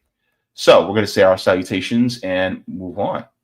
We have Edward coming in saying, "What's up, JB? Good to see you, Edward." Edward also says, "I think there are more Christian Zionists than Jewish ones." We're going to get into that in a little bit. I think that's going to be a very important conversation to get into. That'll actually be our next segment we're going to get into as well. Terry Connolly says, "Good afternoon, JB and comrades. Good to see you, Terry Connolly." Sorry, Connolly. I keep saying Connolly. I don't know why. Kind of like the actress Jennifer Connolly, right? My apologies for that. We have Sean coming in saying, "Let's go, JB. Good to see you, Sean." All right. Nice to have you as well. We have Jacqueline coming in saying, "Hey, JB. Hey, everyone. Hey, you guys." All right. Thank you very much. This is also for the next segment, but Jacqueline says, "I hate payday loans. Those payday loan companies are a bunch of amoral parasites." We're going to stick with that one. We're going to come back to that as well, but thank you very much. Jacqueline also says, "Thanks to these greedy parasitic landlords, everyone is homeless, even those that are housed." Yep. And just because someone is under a roof doesn't mean they're actually housed. There are some people who are homeless, but they're sleeping on couches. They're sleeping in, spare rooms because that's the only place they have to go. So they're still homeless, right? Or they could be sleeping in a motel. Jacqueline also says BlackRock or Blackstone apparently brought over 1,000 housing units over here in the UK. Yeah, and one of the places that actually has experienced housing units being bought in huge bulk was in Spain as well. They're buying up homes. It's not just the United States. It is a lot of places, especially in Europe. So they're doing that as well. Kime coming in saying, "I am in late. Sorry. No need to apologize. Look, hey, you're here. That's all that matters." It says, "Salutations, comrades. Good to see you, Kime." Edward coming in saying, "I used to work for a nonprofit organization. The problem is that a good portion of it goes to salaries with the executive director, who gets a huge salary. A lot of the donations doesn't go to the cause." It reminds me of places like Salvation Army and Goodwill. Like the people at the top actually get a huge cut, but then the people who are the workers either get very little. Namely, a lot of them will end up being disabled, and they get that paid because they're disabled. They don't give them a living wage, or they're just volunteers. And then Edward continues, says, "In New York City, they have these so-called affordable housing, but for most of these apartments, you need to make at least 80,000 and up. How is that affordable?" That is ridiculous. That is crazy. Gosh, these capitalists, my goodness. All right, and then we have Vay coming in. Vay was on a few weeks ago. Good to see you. Vay says, "Albizu." All right, good to see you, Vay, coming in on the Kick side. Thank you very much for supporting on Kick. Appreciate it. And then Edward says, worker co-ops are the best way to motivate people to work. It will democratize the workplace. Yes, I am all for democracy in the workplace. It especially is a wonderful, wonderful thing. Let me go here. Chris C says, nice, big respect, bookmarking this link. Thank you very much as well. Appreciate that, Chris C. Good to see you. Roger says, JB, I am 8 minutes behind. I got a lot of calls that came through on my phone. So yes, let's link up. Please put us in contact, JB. So yeah, what I'll do is I'll put their Instagram in your DMs, Roger, so you can get in contact with Real. So thank you very much for that. Jimmy coming in saying hello to Roger, and he gives to live long and prosper. All right. I hope Roger lives very long and prospers, along with some good pizza and some neck bones and collard greens and cornbread, but no grits with sugar, Roger. And then we have Jimmy coming in and saying, that's true, Edward, it's a scam. So yeah. So we're going to move on to the next one. I want to get into this. This is going to be wild because I am tired of these fake ass Christians, and we're going to get into it. So what are we going to continue with in the show? So of course we talked to Comrade Albizu coming in, giving the salute to his fellow workers and comrades. All right. So we talked to him about Donald Trump and his fascist takeover of the city of DC, as well as we talked about housing developments that are being abandoned here in Orlando. And we also talked about manufacturing coming back to the United States. So that was a great conversation. But now we're going to be talking about me confronting Christians. So we're going to get into that. Addressing Christian Zionists. Oh boy, this is going to be a big one.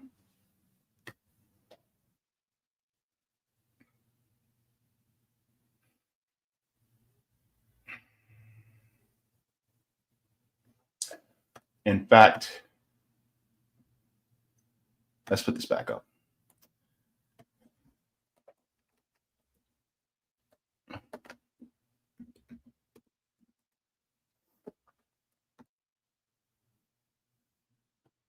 Because I want to get into this and I want to do this correctly.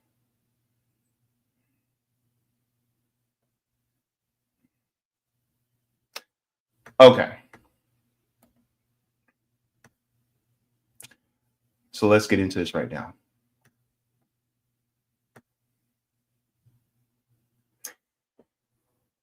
In Galatians chapter 3, verse 28, it says, there is neither Jew nor Greek. There's neither slave nor free man. There's neither male or female, for all of you are one in union with Christ Jesus. This is supposed to be a tenet that was integral to the belief in Christianity. This was actually written by the Apostle Paul to the congregation in Galatia in the 1st century CE as he was speaking to them. And it is basically given that we are all in union with Jesus. Just because you call yourself a Christian doesn't make you one. I was evangelical for almost 20 years, so I used to go door to door teaching the Bible to people. That being said, seeing what has been happening even before October 7th of 2023, I've already recognized how wicked and evil the regime of the Zionist occupation, I witnessed and bore witness how evil they are and what they have been doing to the Palestinian people. And for Christians, so-called Christians, to sit there and to support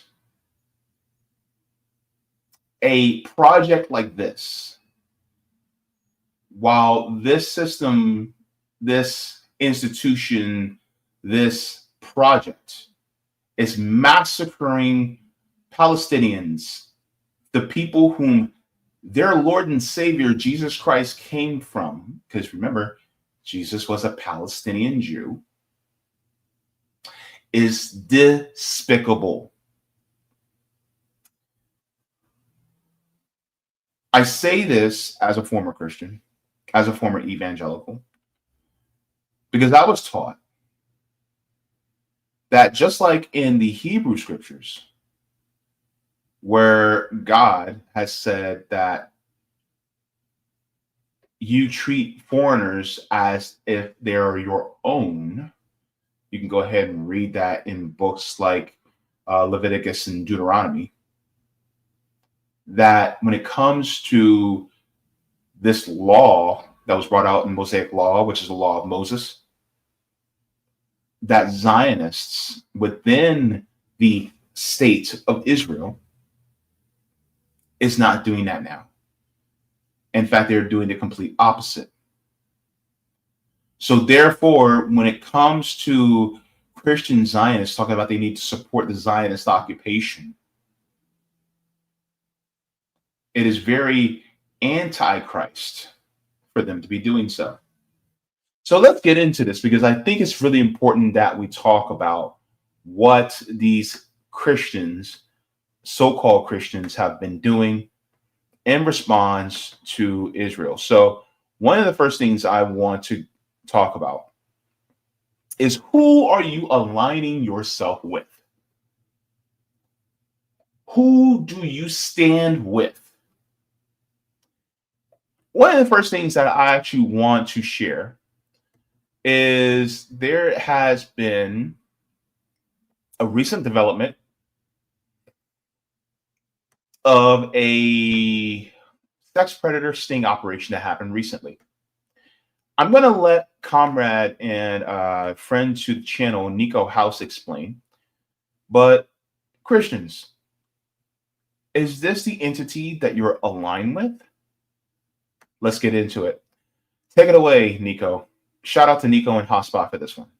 Israel's top cybersecurity official was detained for soliciting sex from a minor and then released back to Israel. Yeah, see, because this happened over the weekend, Israel thought they was going to sweep this under the rug. But now we're going to talk about this shit. This man, Tom Alexandrovich, is the executive director of the Cybersecurity Directorate of Israel. While in Las Vegas at a cybersecurity conference, this man got caught in a sting operation by the FBI and was detained for soliciting sex from a minor. Now, unfortunately, I have to say detained because he was not arrested, because he was sent back to Israel. It has already been said by Israeli officials that Alexandrovich, who works directly for Netanyahu, will not face any political consequences for his actions. Surprise, surprise. And when I say he works directly for Netanyahu, that is not hyperbole, ladies and gentlemen. The executive director of the Cybersecurity Directorate in Israel is directly selected, handpicked by the prime minister. Man, I wonder what Netanyahu has to say about the fact that the executive director that he picked just got detained for soliciting sex from minors. Great question, Nico. Because one of the things that is quite apparent is that people like Benjamin Netanyahu, we all know that he does not care about human rights. But if he doesn't care about the human rights of Palestinians, we care about the human rights of people, especially children here in the United States.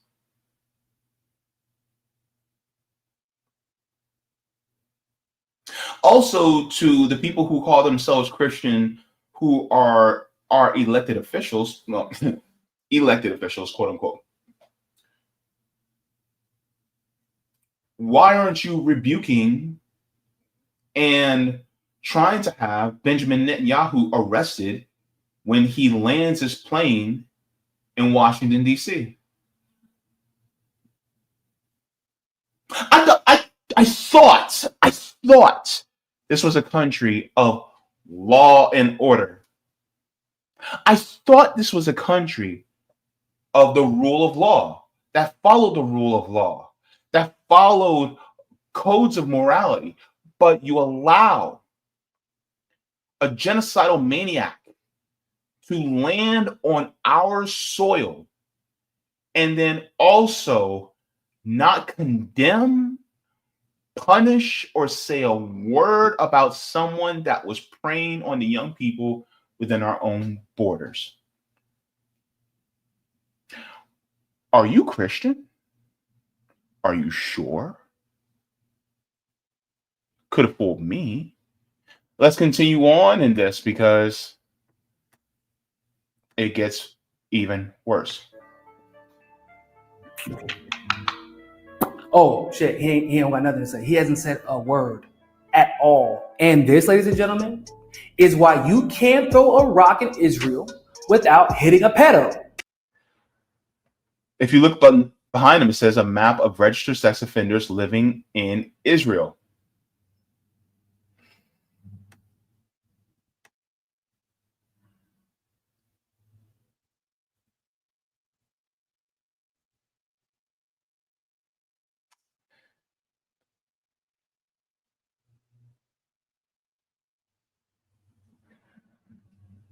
If you call yourself a Christian, if you wear a cross, which is weird to me, like wearing a cross, you know, the same thing that Jesus was killed on, that's like a loved one of yours being murdered, you know, by being shot with a gun, and you wear a gun as a pendant around your neck.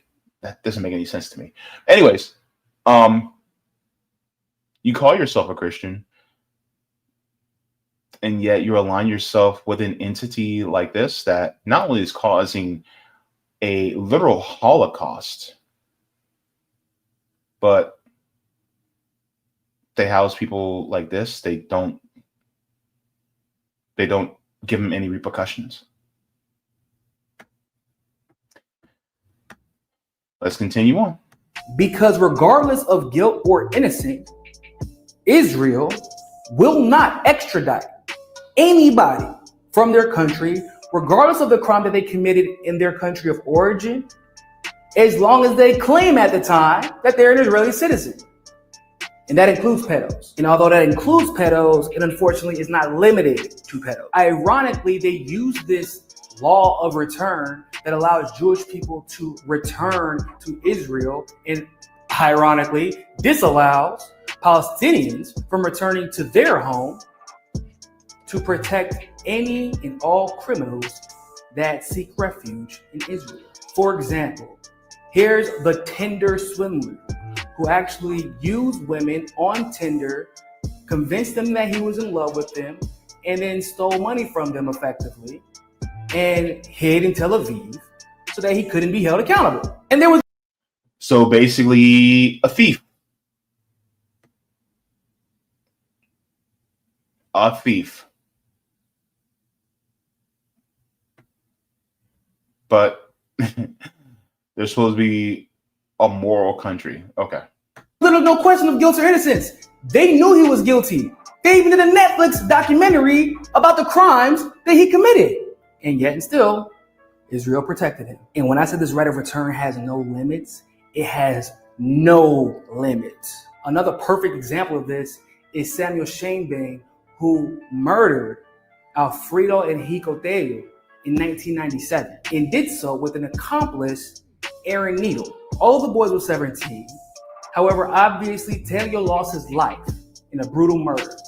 Needle actually ended up in prison and killed himself before facing trial because of the insurmounting evidence that would inevitably prove his guilt. But you know what happened to Shainbane? Before the trial, Shainbane's father arranged transportation for him to end up in Tel Aviv and also managed to get him an Israeli passport. So Shainbane wasn't even an Israeli citizen when Israel decided to allow him to flee the law that he broke in the United States, avoid accountability, despite the very clear evidence that he was guilty. Now, for some reason, we haven't seen this director's face plastered all over mainstream media. Of course you haven't. Of course you haven't. Ask why. The few sites that do talk about him try to diminish his role as if he isn't the executive director of this Israeli government institution, as if he wasn't handpicked by Netanyahu, whom they've also managed to avoid asking questions of. But once again, the rules that apply to us don't seem to apply to them. It's no wonder that a group of people that can openly protect child predators and still receive funding from every Western government in the world, that can commit murder in broad daylight and get away with it. Like, it's no wonder that these people are like, yeah, we can commit a genocide. Of course we can. Literally, we can do whatever we want to.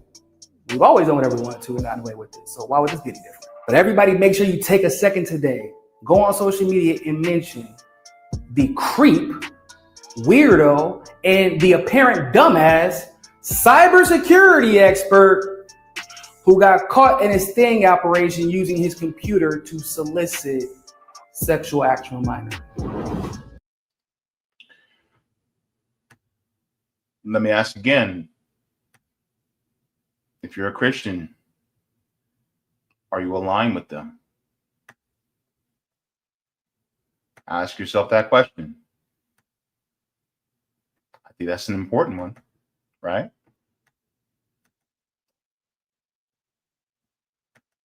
Let's go into as well.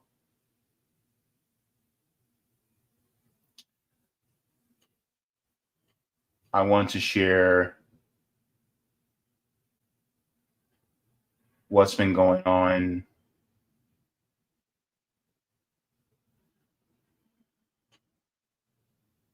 here. So we talked about one of the Al Jazeera journalists that was murdered in Palestine, in Gaza, for telling the truth. And so now we see that Israel is continuing to do this to other journalists. I read that there was another journalist that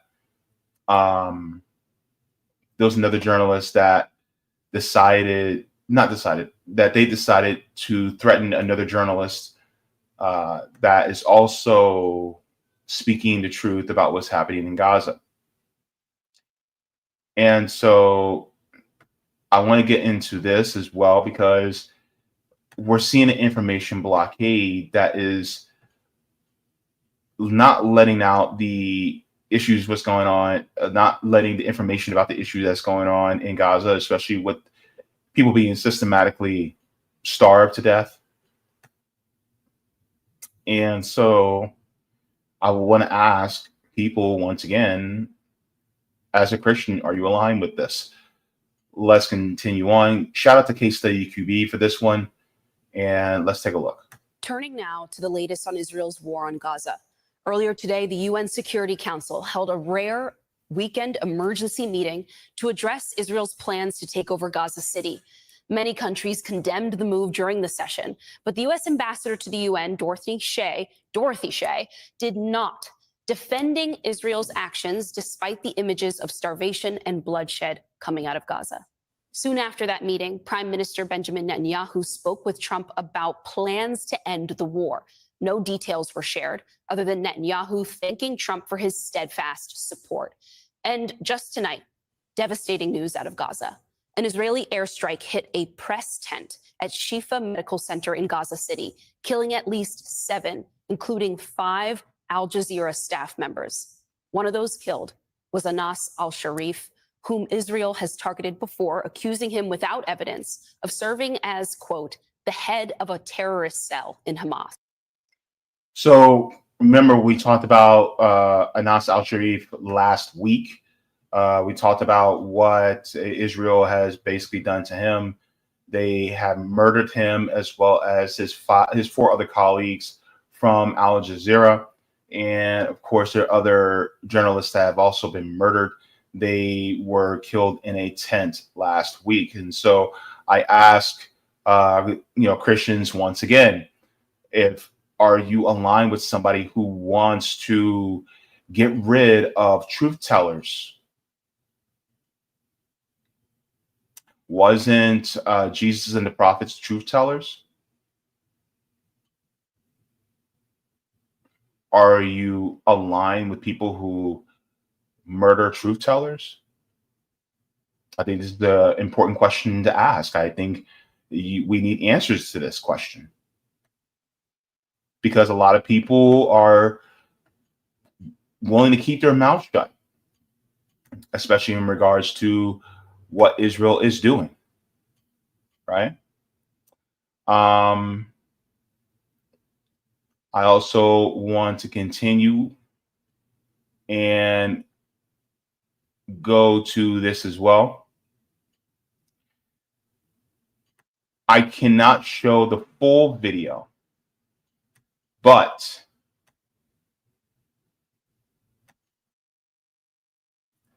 I just want to show a still of what happened. And this happened recently, within the last day or so. This is what Israel has done. So, this says horrific footage. Shows the Israeli army targeting a Palestinian little girl in Jabalia, north of Gaza. She was filling water for her family amid the famine and thirst imposed by Israel when a drone missile struck her. I cannot even play the video. The little girl is right here where it looks like there's a broken down car, but she's right there. That's the extent of what I can show, because if I let it go one more frame, you see the missile strike her. A 12-year-old little girl who was getting water for her family was drone striked in Jabalia by Israel. 12 years old little girl. I asked the Christians this once again. Are you aligned with these type of people? Do you ally yourself with these type of people? And if so, why? And I'll tell you guys why towards the end. But why would you align yourself with this? Why? It is absolutely horrific.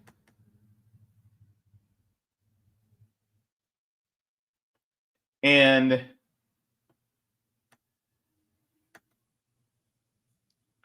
after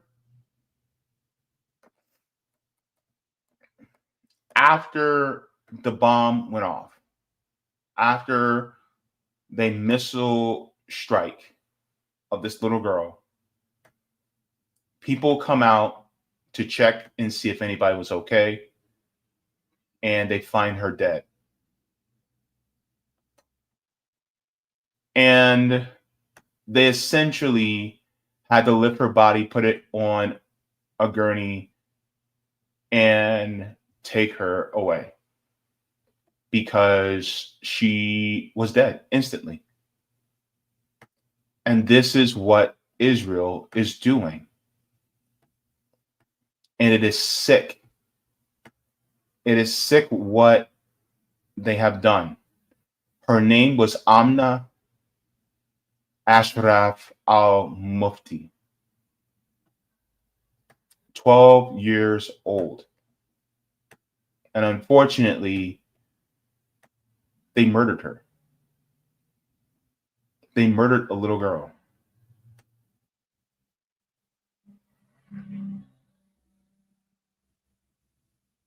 All because of what? What was her crime? What was her crime? Getting water so that she doesn't die? And yet, Christians are going to unite with that.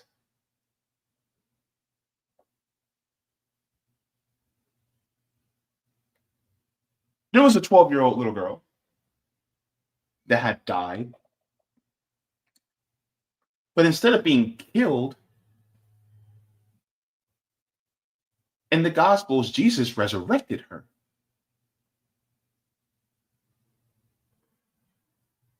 The state of Israel is doing the opposite. They're murdering these little ones. Jesus said that if you harm or stumble one of these little ones, it is better for you to tie a millstone around your neck and cast yourself into the sea. And yet you are uniting with them? Are you Christian? Is that who you are?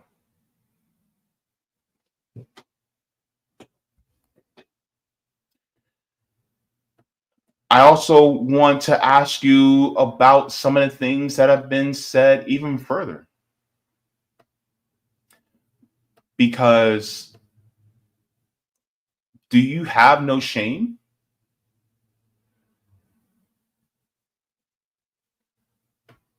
Israel doesn't even want to protect their own. They don't want their own to stop the genocide. Shout out to Hotspot for this video. It says Israeli police viciously attack anti-war protesters in Tel Aviv as it faces its largest protest since October 7th. So this is Israeli police attacking Israelis protesting. I can't even show the entire thing because I'll get flagged on YouTube. But this is the crazy part. This is what's happening literally in Tel Aviv. I ask you once again,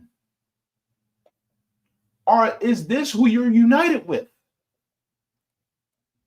Is this a state that you want to stay with? If/when God speaks to you, what are you going to say when he questions you about this?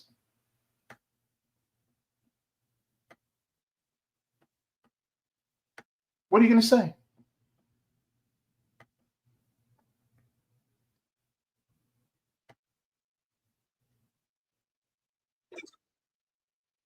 Let me share this, because a lot of people, this is how it started. This was a nationwide protest in Israel. Nationwide. Nationwide strike hits Israel as protesters demand hostage deal. Israel. Today, thousands of protesters blocked major roads, businesses also closing. There are rallies happening in cities and towns across the country. They are demanding an end to the war in Gaza and a deal for the return of hostages held there. CNN's Oren Lieberman is in Hostages Square in Tel Aviv. What are you hearing from people, and how potentially influential will it be? From the numbers of people we have seen on the streets and in the surrounding area, from the crowds we have tried to get through with some success because the streets are packed so densely, I think it's safe to say this is easily one of the largest, if not the largest, protest we've seen against the war since it started nearly 2 years ago. And it came together only in the last week. Organizers from both hostage families as well as bereaved families from October 7th called for a grassroots nationwide strike today, and it has taken place throughout the entire day. There are hundreds, if not thousands, just around me right here, and the closer you get to Hostages Square, which is still a few hundred meters behind us, the more packed it gets. You may even be able to hear the noise from the chanting, the drums, the cheers, the chants from Hostages Square itself, and that gives you just a sense of how many people are here. This all started at 6:29 this morning. That's the time of the Hamas-led attack from October 7th, so it is incredibly symbolic.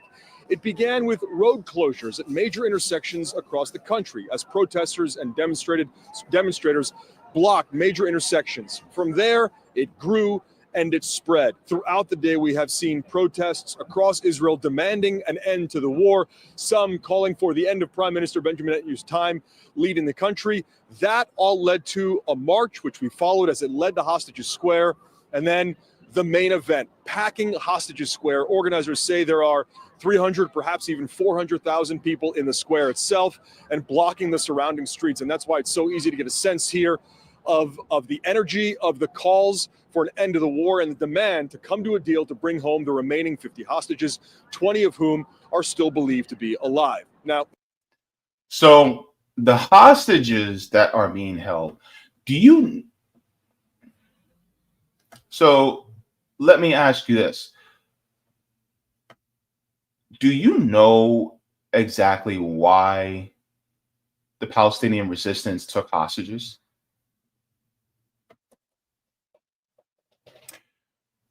Because Israel is holding without trial Palestinian hostages even before October 7th ever happened.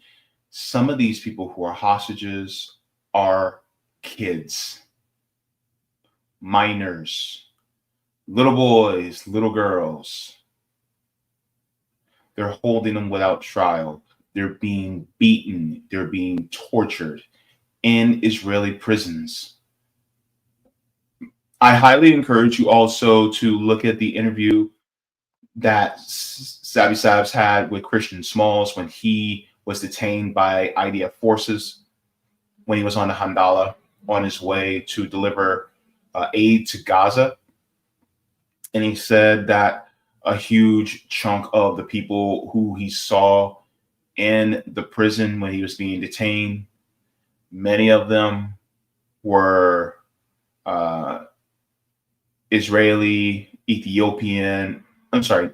Palestinian, Ethiopian, and also even Filipino. And so a lot of people who are being detained now, the Palestinian resistance wants them freed. And make no mistake right now, the Israeli regime does not care about the hostages. I want you to Google a phrase.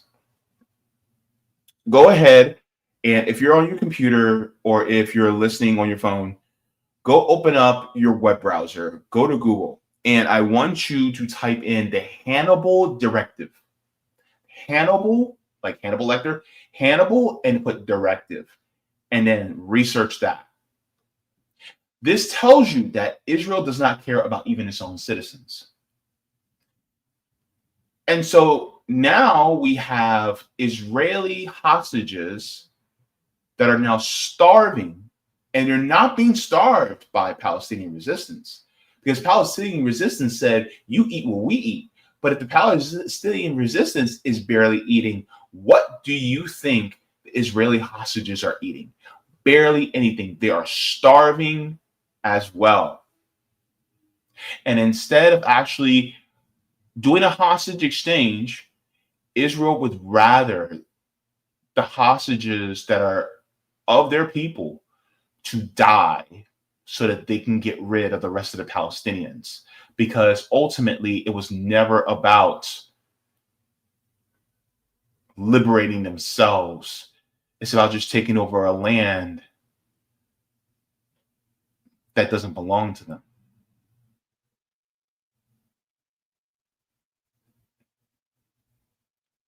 And so they're willing to starve their own.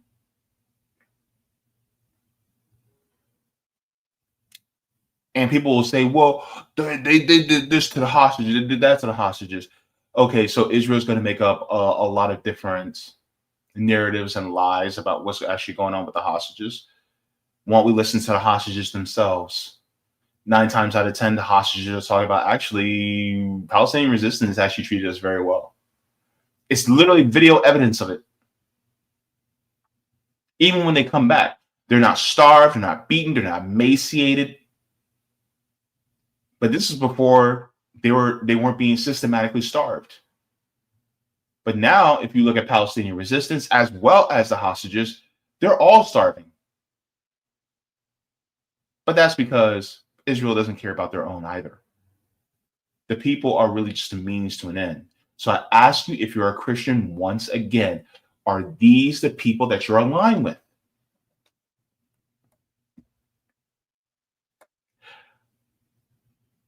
Is that who you want to say you're united with? And then there's Mark Levin.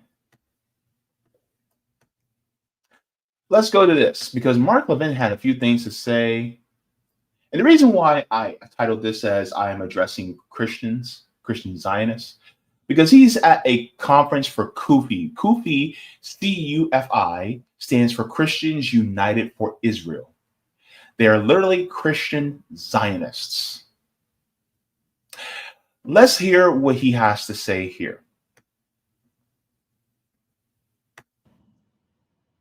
It's the Israelis who defend the Christian church.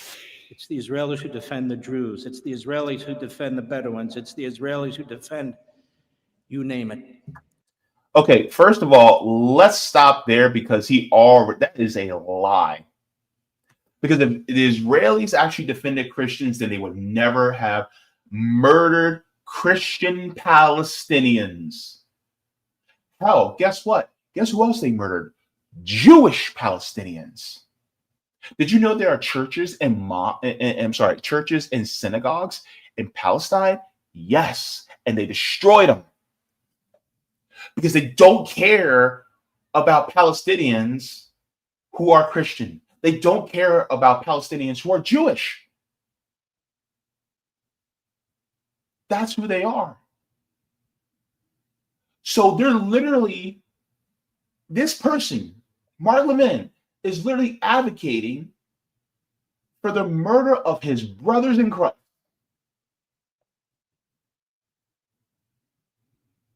There is neither Jew, nor Greek, nor slave, nor free, nor man, nor woman, for all we are in union with Christ Jesus. And yet he does not believe that. CUFI does not believe that.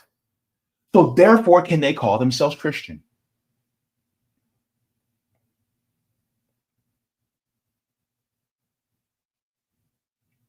What did Jesus say? If you do these to the least of me, you're doing it to me. Here you have the least of these. And you're advocating for uniting with a group of genocidal, murderous maniacs. For what? For what? Because you want to curry favor with God?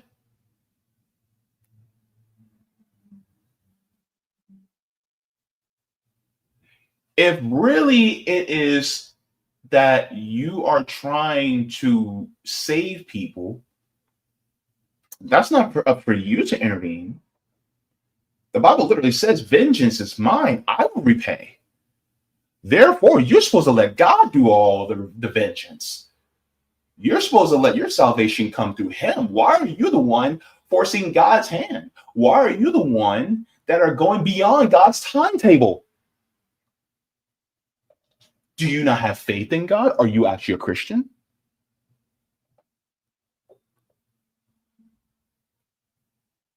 This is why it is so important, because they will twist the scriptures in order to fit their narrative. Because ultimately, they're not Christians. They don't give a damn about Jesus. They don't give a damn about Palestinians. They don't give a damn about any human rights besides their own lives. What did Jesus say when he met people like these? He said, I never knew you. Get away from me, you workers of lawlessness. That's who these guys are. Let's continue on. Against the Islamists. Pastor Hagee's 100% right. Regime change. I don't know why these have become curse words. They need to be crushed. Call it whatever the hell you want. They need to be destroyed. They need to be eliminated because they seek to eliminate and destroy us. So he's basically talking about genociding Muslims. He's wanting to genocide Muslims. By the way, just because they're Arab doesn't mean they're Muslim. Because there are secular Muslims who may be atheists. I'm sorry, not Muslim. I'm sorry. There's secular Arabs who may not believe in a God. There are Christian Arabs. There are Jewish Arabs. There are Muslim Arabs. Hell, there's probably some Hindu. You know what I mean? There may be some that believe in the flying spaghetti monster. It doesn't matter. But you're expressing hate to people who actually are who coincide with your own religion. They are part of the Abrahamic religions. And yet you want to regime change and essentially murder them off. Is this who you're aligned with? Let's let Mark Levin continue to dig his own rhetorical grave. Let's continue. And let me say this to the Iranian people. While there are some voices in this country who don't care about you, who say you're none of our business, you're our business. You're very much our business. Rise up. Rise up. Now's your opportunity. The Israelis made it a possibility. The Americans made it a possibility. Rise up and overthrow these people.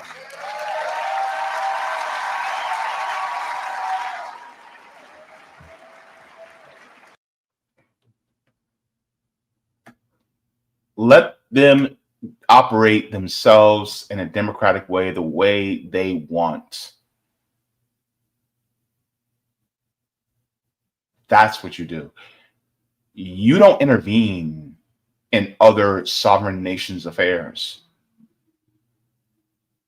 Mark. And now you're calling for regime change. What if they did that to us?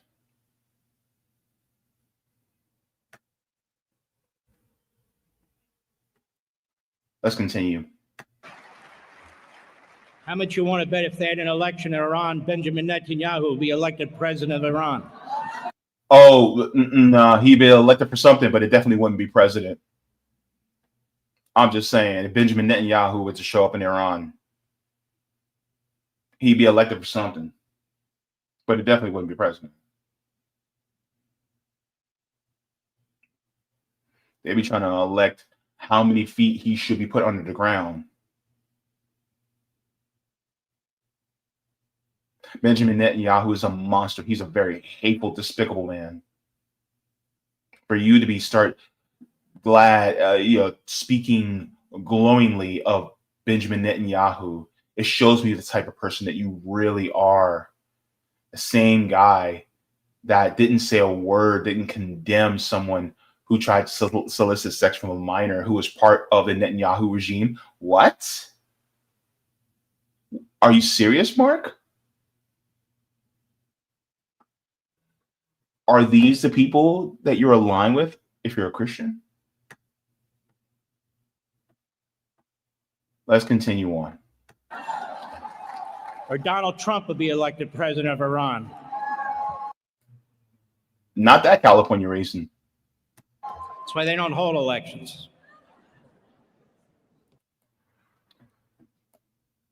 Now, I just want to also continue in this one as well, because Mark Levin, after he called for regime change, he had this to say as well at the Conference for Christians for United Israel. So let's go into this.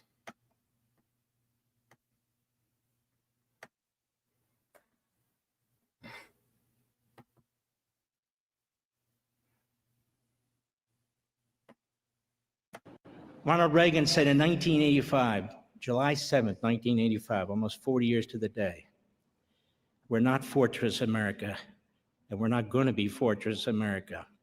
America sails the open seas. America does what America needs to do, and we're not going to be forced into a bottle. Look at the Civil War. You know who was an expert on the Civil War? Churchill.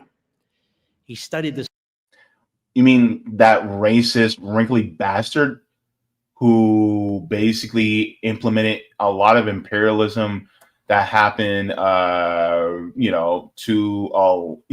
a huge chunk of the global South, namely countries like India? You mean that Churchill?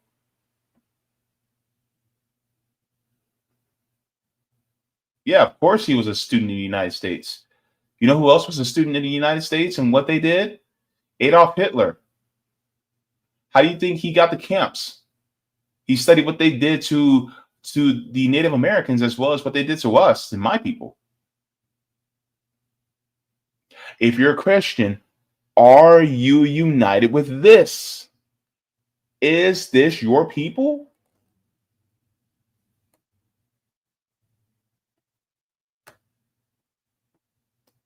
Let's continue. Civil War. It took a long time for Americans to get into that. Excuse me. He looked at that Civil War when World War II had opened, and Britain was really alone in many respects. And he was trying to figure out how to persuade FDR. FDR tried with the same isolationists we have right now. Hitler's taking Europe, and he's attacking Britain. And they keep talking about how far we are in the ocean. Well, the Japanese took care of that. They said, well, we're in the ocean too. And they hit Hawaii. Some people don't learn, but we have learned. And people were wondering, can the Americans fight? And Churchill was half American. He said, read about their Civil War. Oh, they fight. They fight to the bitter end. You look at that Civil War. You ever gone to these battlefields? I want you to go to the battlefields. Go to one or two. You look over those battlefields with the South faced off against the North. You look at Gettysburg, where there were 50,000 casualties in 3 days. 50,000 casualties. You look at Vicksburg, where they surrounded the town of Vicksburg in Mississippi, starved it. Grant said, I got to get this damn war over with. It's just, people were eating their horses. They finally surrendered. The Battle of the Wilderness, a fire started. They could hear the soldiers burning in the fire, burning alive. These battles are all over the place. Look at the Battle of Bull Run. There were two, the same exact place. Tens of thousands of men lost their lives twice in the same place. I will say this. If you are thinking about getting into the military in the United States, do not do it. I'm going to tell you right now,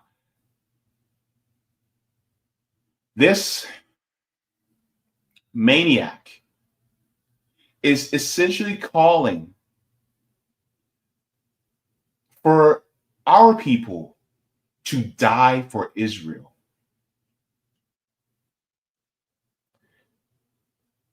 Do not die for a supremacist state. Let me ask you this. Would you die for the KKK? Would you die for the Nazi regime? Would you die for the Proud Boys? Would you die for them? No? Oh.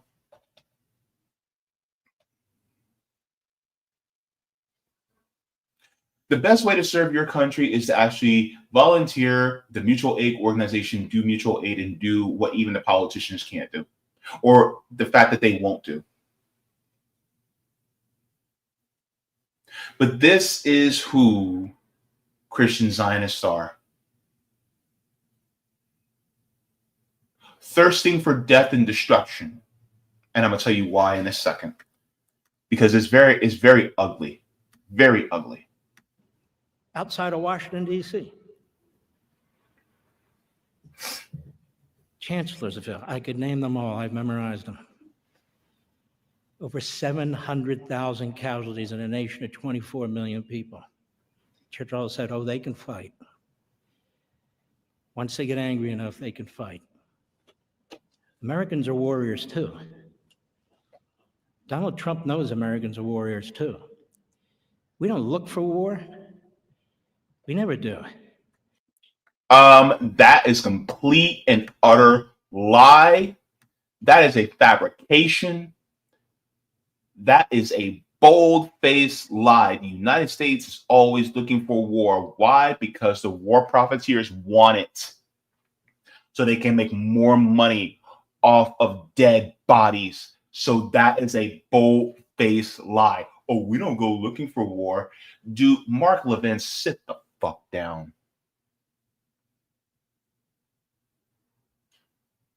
Sit down. Liar. What did Jesus call the scribes, Pharisees, and Sadducees?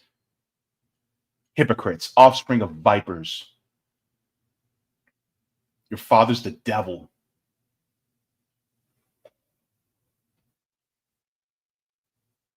You're setting yourself up for eternal destruction right now. Is this who you're aligned with, Christians? This is not love. That's not compassion.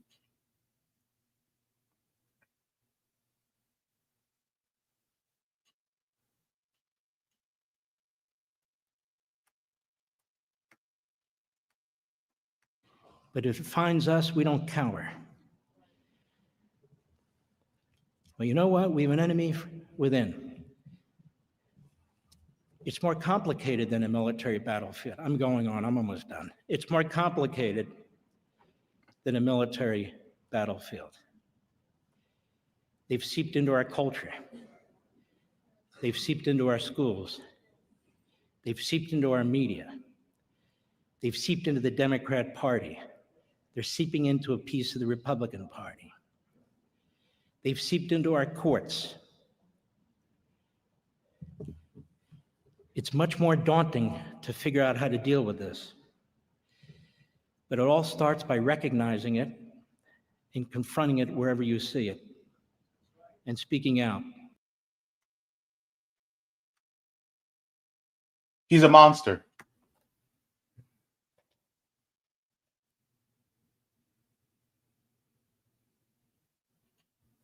First Timothy chapter 3, verses 1 through 6 says, but know this, in the last days, critical times, hard to deal with, be here. For men will be lovers of themselves, self-assuming, haughty, blasphemers, disobedient to parents, unthankful, disloyal, not lacking, having no natural affection, not open to any agreement, slanderers without self-control, fierce without love of goodness, betrayers, headstrong, puffed up with pride, lovers of pleasures rather than lovers of God, having a fear of godly devotion, but proving false to his power. I just quoted that from memory. And I'm going to tell you right now, these people are exactly what the Apostle Paul was talking about in this letter to Timothy. These are not Christians. They are not. They call themselves that because they want to make it seem like they're good people, but they're not. Don't fall for it. If you call yourself a Christian, you cast these people away. They are not united with you in Christ at all.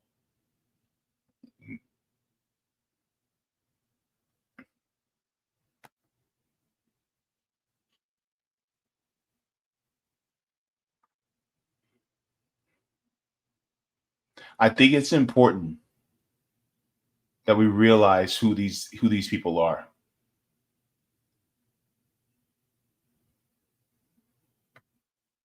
And then, of course, you had this, where Benjamin Netanyahu basically said that we have defied the United States every single time, and we'll continue to defy the United States no matter what they say. We're going to continue on. They basically said they're going to continue on their homicidal, genocidal, quest in order to take over Gaza and beyond. אבל אני רוצה להגיד לך שבהחלטות, בסוף זרועות הביטחון, והמפקדים המכהנים, הם עושים מה שאנחנו אומרים, אבל לא תמיד מסכימים. הם לא הסכימו להיכנס, לא רצו להיכנס לרפיח, ואמרתי, אנחנו נכנסים מול אמברגו אמריקני, של נשיא אמריקני. הם אמרו, לא צריך לעשות את הביפרים, או לפחות צריך להגיד לממשל ביידן לפני, ואמרתי, לא. אנחנו נכנסים ועושים את זה. אותו הדבר היה עם חיסול נסראללה. צריך להגיד לאמריקנים, פירוש דבר שזה לא יהיה, וזה היה דולף. ואמרתי לא. ואותו הדבר היה אחר כך לרוץ פנימה במהירות לסוריה, אמרו לו, מה צריך למהר? אמרתי, חובה למהר. הם היו מפתחים פצצות גרעין להשמיד את מדינת ישראל. לפחות פצצה אחת ואולי שתיים. Okay, first of all, he's basically talking about how he thinks Iran is creating a nuclear bomb to destroy Israel. First of all, that's an absolute bold-faced lie, because ever since the mid to late 90s, he has been saying the exact same thing. Oh, well, Iran is only a few weeks away from developing a nuclear bomb in order to destroy Israel. He said that back in the 90s. Then he comes up to us in 2000. Oh, we have proof that Iran is going to be doing another nuclear test, and they're going to have, within a few months, a nuclear bomb to destroy Israel. Then a couple of years later, oh, we have proof, but this is a few weeks away, maybe even days away, that they're going to be destroying Israel. Then another few years, oh, they're going to be building a nuclear bomb. They're only a few days away. Then another couple of years, oh, they're really, really close. They're really, really close. We're going to have a nuclear bomb. Then another couple of years, oh, they're really close. They're really close. They're going to have a nuclear bomb very soon.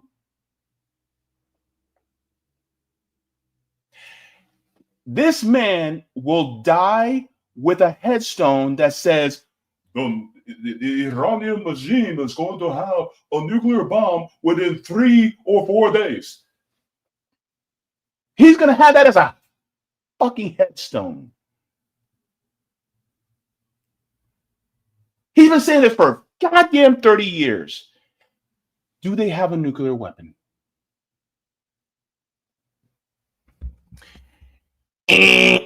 No.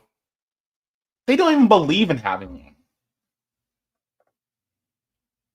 Professor Morandi has actually talked about that. They don't even believe in having one.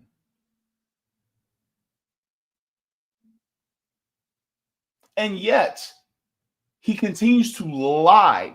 So much so that I think he actually believes the lie. He's been saying this BS for 30 years. 30 years.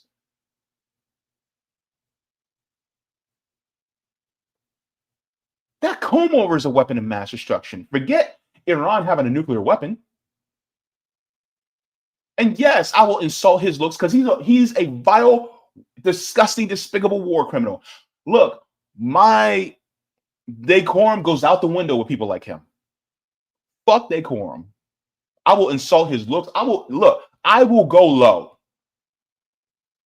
Benjamin Netanyahu is a smelly, diseased, dickless turd. And I will say it out loud, damn to his face.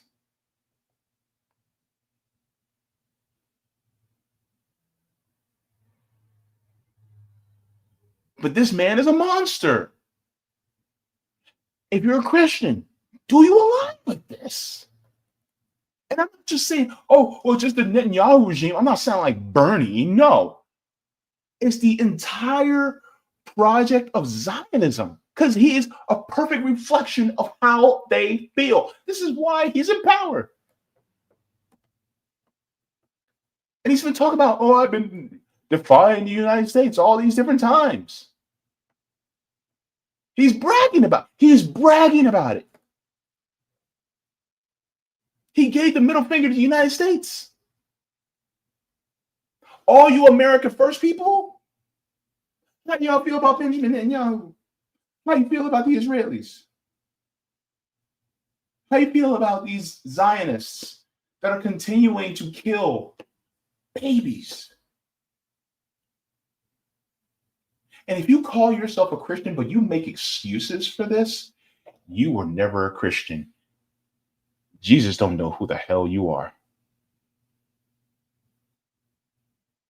Why do Christian Zionists believe this? It's very ugly as to why. Because Christian Zionists actually do not give a damn about Jewish people. They don't. What they want is this genocide, this Holocaust to continue so that the Jewish people get taken out. I got to be careful what I say. So that it causes all this death and destruction. So then the Great Tribulation and in turn Armageddon happens, and some of them can go up in the rapture, or they can watch from the heavens while the entire rest of the world is destroyed, so they can live happily ever after with the Lord. Ultimately, it is sick. That's what they believe. That's what Christian Zionists believe. Basically, yeah, keep doing this, and you'll eventually die. It's like the fable of somebody taking a knife or sword and dipping it in lamb's blood in the winter, and then sticking the sword in the ground when it's winter. And that lamb's blood is frozen on the sword, and a wolf comes. And the wolf starts licking the blood on the sword. But as he's licking the blood on the sword, his tongue becomes numb. And he keeps licking that lamb's blood off the sword. But at the same time, as he's licking, he's cutting his tongue on the blade. And then the wolf, what happens? The wolf bleeds out and dies. This is essentially what Christian Zionists are doing. They are saying, well, let him do what he can do. Let them do what they can do and destroy everybody so then we can bring the Lord faster. They're actually going against God's timetable, trying to hurry God up. They're trying to hurry it up because they don't have they don't know the appointed time. Because remember in the Bible it says not that when it comes to the day or the hour, nobody knows, not even the Son, only the Father. So guess what? They're trying to hurry the Father along. This is exactly what they're trying to do. They're trying to hurry Armageddon and the rapture along so they can go and be with Jesus. This is exactly what Christian Zionists believe. It is despicable. Yes. Is it nasty? Absolutely. Is it demonic? You bet your ass it is. Christian Zionists are the Antichrist that they say that they warn about. Look, if you're a Christian Zionist, you want to see the Antichrist, look in the fucking mirror. This is exactly who you are. And you're sitting by going, oh, well, you turn your eyes away whenever you see a Palestinian child that has been murdered and you see the inside of their body cavity from where the missile hit. And you think this is all part of God's plan. And you're facilitating the death.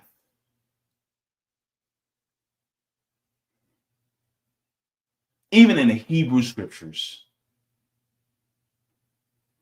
God says, if you harm the widow or the fatherless boy, what will he do to you? He said this in the Mosaic law. If you harm the widow or the fatherless boy, what God said he will do to you? He's deleting you. He is wiping you out of existence. And yet you're sitting here facilitating that and thinking that you have favor with God. In the end, if a God actually does exist, he will damn you to eternity. You will no longer exist. You will not even be a memory.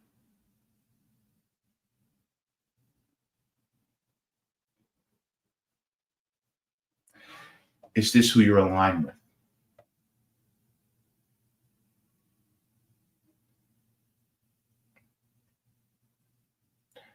Christian and Zionist is an oxymoron. Those words do not even belong together. Because you're taking a religion of love and acceptance, peace and salvation, and you're combining it with the settler colonialist ideology that harms, murders, lies, cheats, steals, rapes, and you're trying to combine them together. It is completely incongruent. You cannot combine it any more than you can combine water and oil. And yet, you're uniting with Zionists in order to bring about what you think is salvation.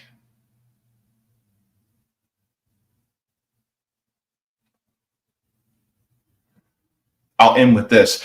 It was back in the Hebrew scriptures where God told Jonah to go to the city of Nineveh because the Ninevites were said to be a very violent race of people, a very violent city full of people. He tasked Jonah to be the prophet and go there and warn them of their impending destruction. Jonah goes to the city of Nineveh. As he goes to the city of Nineveh, he proclamates that God will be destroying them because of their violent nature. And he goes through the entire city. Now, first, he didn't want to go to Nineveh because he knew that Nineveh is extremely violent. He knows, to him, they were the savage of savages. They were barbarians. But he did it anyway. Once he did his proclamations, he goes outside the city. God allows a bottle gourd plant to grow. He sits underneath the shade of that bottle gourd plant, and he sits there ready to watch the fireworks over Nineveh for them to be destroyed. But then what happens? He waits, and he waits, and he waits. And he's like, wait, God, I thought you were going to destroy them. God goes, I'm not going to destroy him. Why? Well, God goes, after you gave your proclamation, these are people who instantly repented. They found out that they were going against me, and so they repented and they started to turn around their ways. These are people where God even said they don't even know their right hand from their left. That being said, I'm not going to destroy them. You know who got frustrated? Jonah. Because he wanted to see them get their just due. I'm going to tell you this. The Israeli regime, the Zionists, are worse than the Ninevites. They are worse. They are a violent, bloodthirsty, genocidal, settler, colonialist group of people that claim that they have a nation. And they are brutalizing people who are indigenous to the land. Is this who you want to be aligned with? If that's who you want to be aligned with, according to scripture, you yourself are setting yourself up for eternal destruction. And in the end, when you go before God in Judgment Day, you're going to hear 3 words that will make your heart sink. And the words that you will hear from God is, who are you?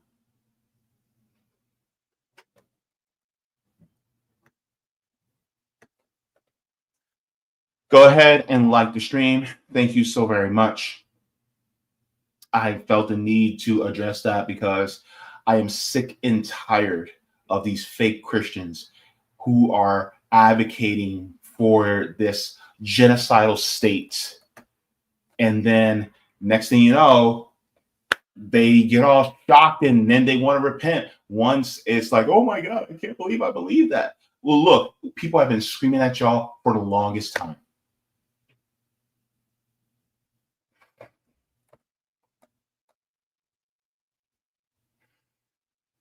Please let me know what you guys know in the comments. And if you guys are Christian, go ahead and comment. Prove me wrong. But it is deeply anti-Christian and demonic for what they're doing. All right, so I'm going to check to see if I have any Rumble rants. And then we shall see about... Okay, we're good there. Let's go into the comments in the chat. All right.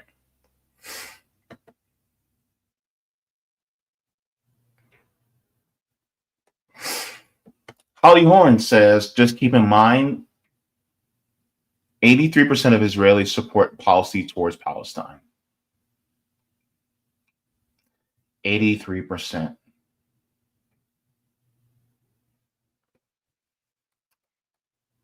It's sick. It's very sick. Edward says, I wish there were more protesters there to prevent Mark Levin from spewing his garbage. Me too.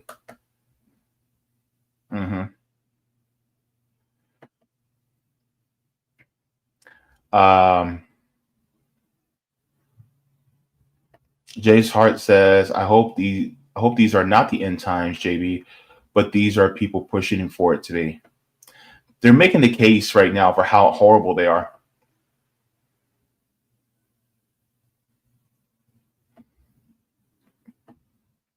Jacqueline says, those were men that lost their lives in those battles you mentioned, Mark Levin, not defenseless little children, you amoral ghoul. Yeah.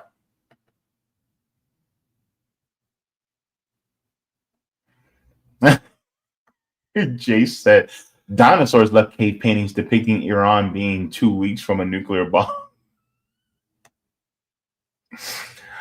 Oh my gosh.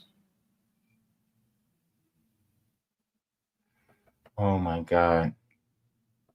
Holly Horn says, yet Israel has nuclear weapons. Yep. See the hypocrisy there? Jacqueline says, trying to hurry the rapture along is just plain evil. Yep. Absolutely. Chrissy says, Jesus himself warned about no man can serve 2 masters, yet you'll love and hate. You'll hate. Yeah. He said, you'll hate the one and despise the other. Yeah. Yep.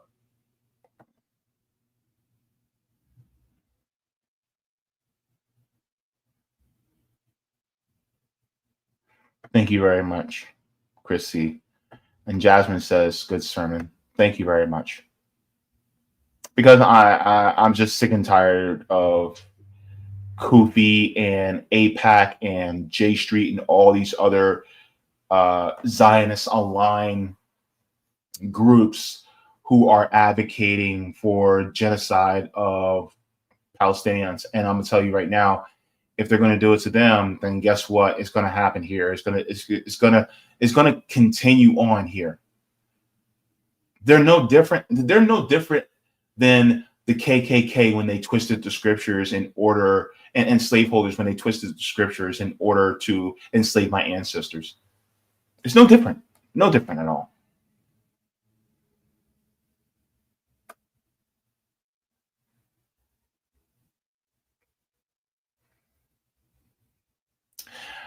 All right, so let's move on to the final segment.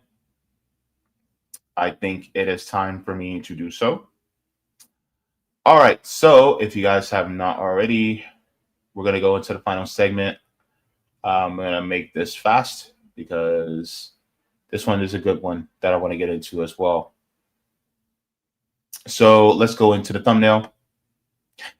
So, of course, we talked to Albizu earlier. We talked about a host of things, including what Donald Trump is doing in Washington, D.C., as well as housing. And we talked about jobs, manufacturing. Then we talked about my confrontation, basically, with Christian Zionists and, how despicable it is that they support this type of ideology that hurts God's children, essentially.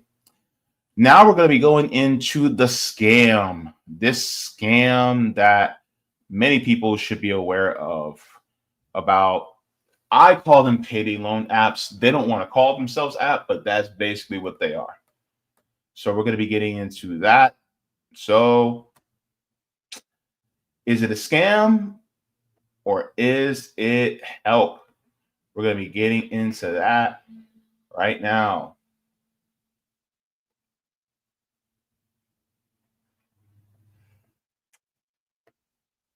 And hold on, JB. Let me see. Make sure I am ready to go.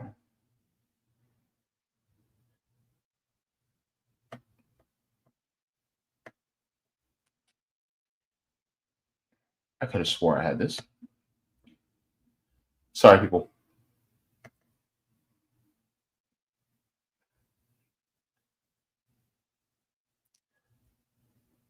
Let me. I forgot to put it up. Okay. Now we can start.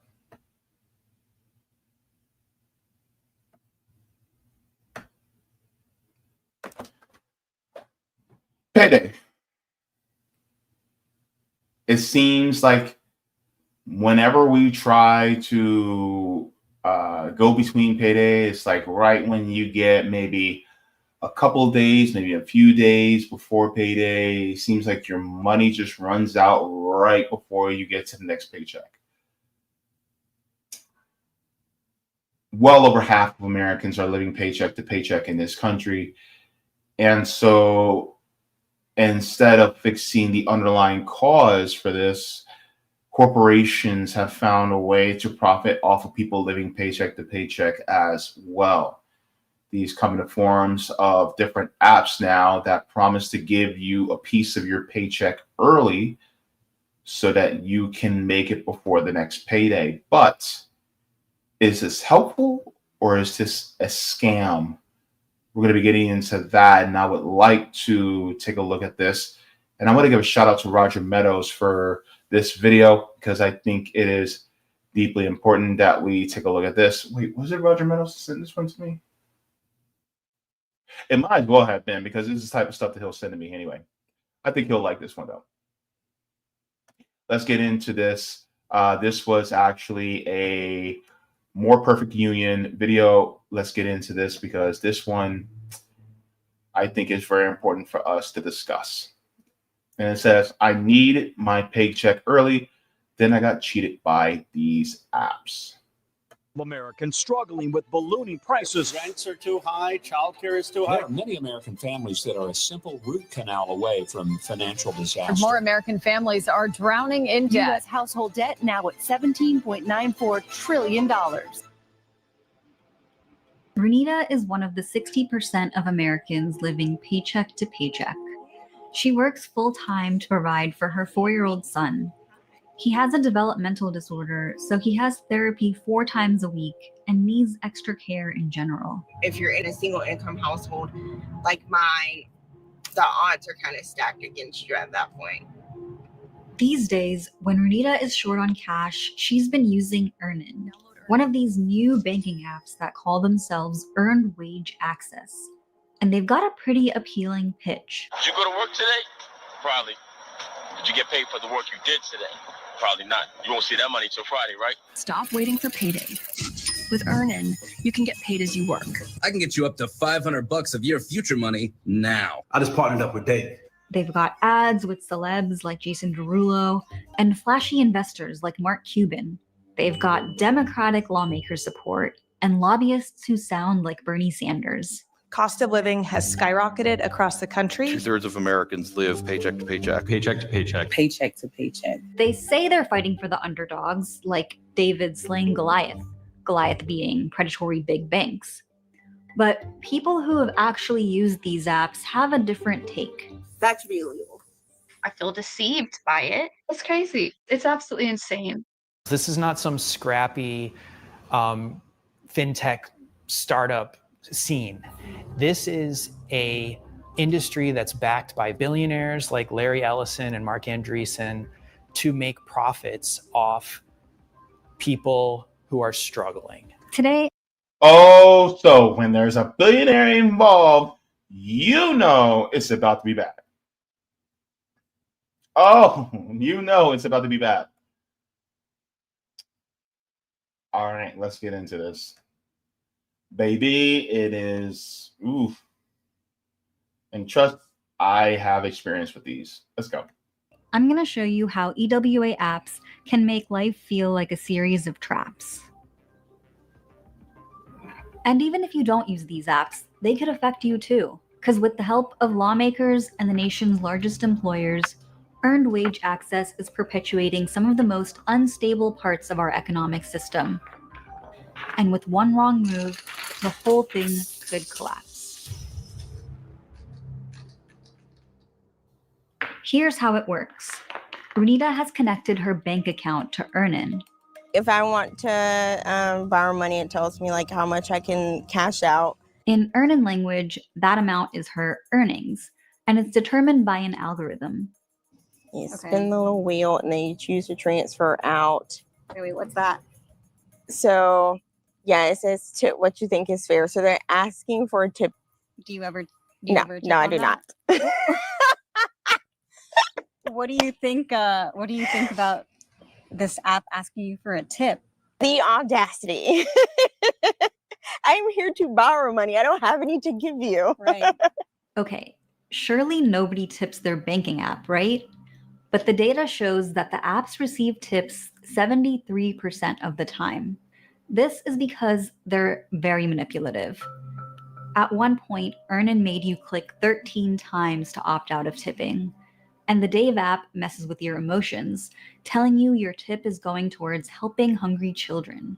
As you decrease the tip amount, you make the little animated child sad by taking her food away. But an FTC investigation found that for each percentage point of a tip, Dave only donates 10 cents. So if I tip 10% on a $100 advance, my tip is $10, but only $1 of that is going towards feeding hungry kids. That's not enough for 10 healthy meals, and the other $9, those Dave pockets. So this is one of the reasons why capitalists are so horrible, is because they try to dangle the plight of poor children in front of you in order to take that money for themselves. But in order to avoid saying that they're lying, there's plausible deniability by saying, well, we do contribute a percentage to them, but that percentage is so small that it really doesn't make a difference. So if I am giving you, if I'm giving you, $100, if I'm giving you $100 to give to somebody, but then you only give them 10 of the $100 I gave you, you keep 90. Does that really make a difference? You know what I mean? How is that making a difference in the lives of people who you say you're making a difference in? It's not. It's just, you're just trying to add on to your profits on top of what you're already getting.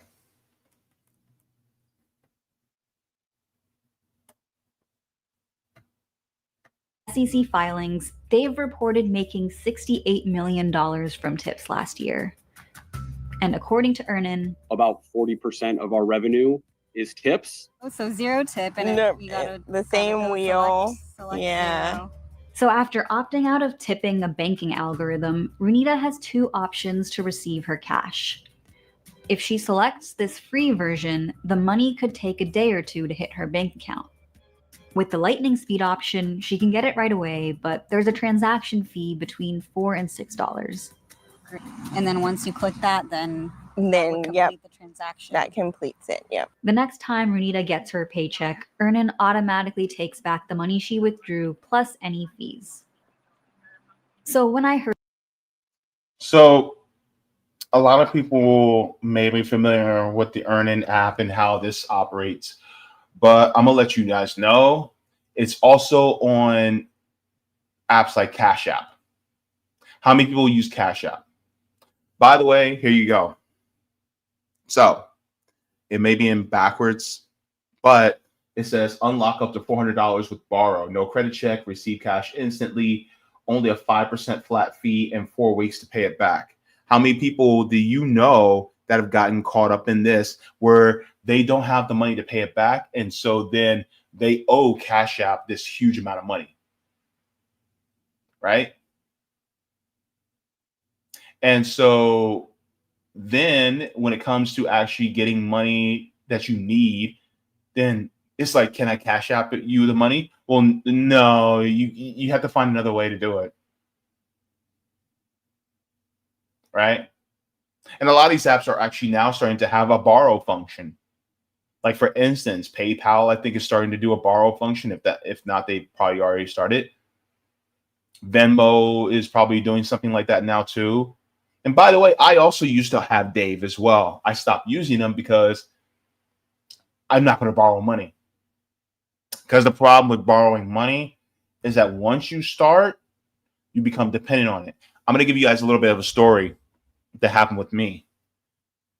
So when I first moved into the last place that I was living in, we didn't make enough to pay for the first month's rent. We were just shy. So I took out a loan from the check cashing place that is around the corner from me at the time.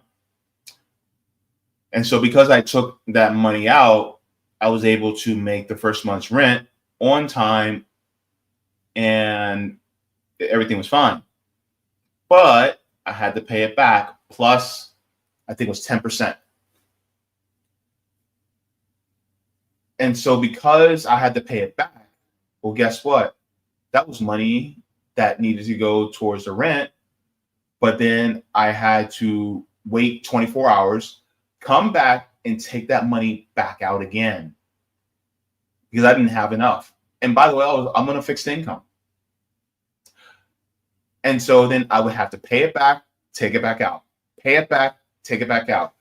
I did this for 8 years. 8 years until one day, what happened? We got an economic stimulus. And in that economic stimulus, you know what I decided to do? I paid it back and I did not take it back out. But it took an economic stimulus in order for me to be able to do it. Otherwise, I would have stayed in that vicious cycle. And so this is why it's bad, because now you're really just giving people this money that started as a need, and now you're in this perpetual cycle that can't stop unless you come into some large amount of money. And so this is why I tell everybody, please avoid these apps as much as you possibly can. Avoid, because guess what they're going to do? They are going to bleed you dry. And that's what they're designed to do. Let's continue on.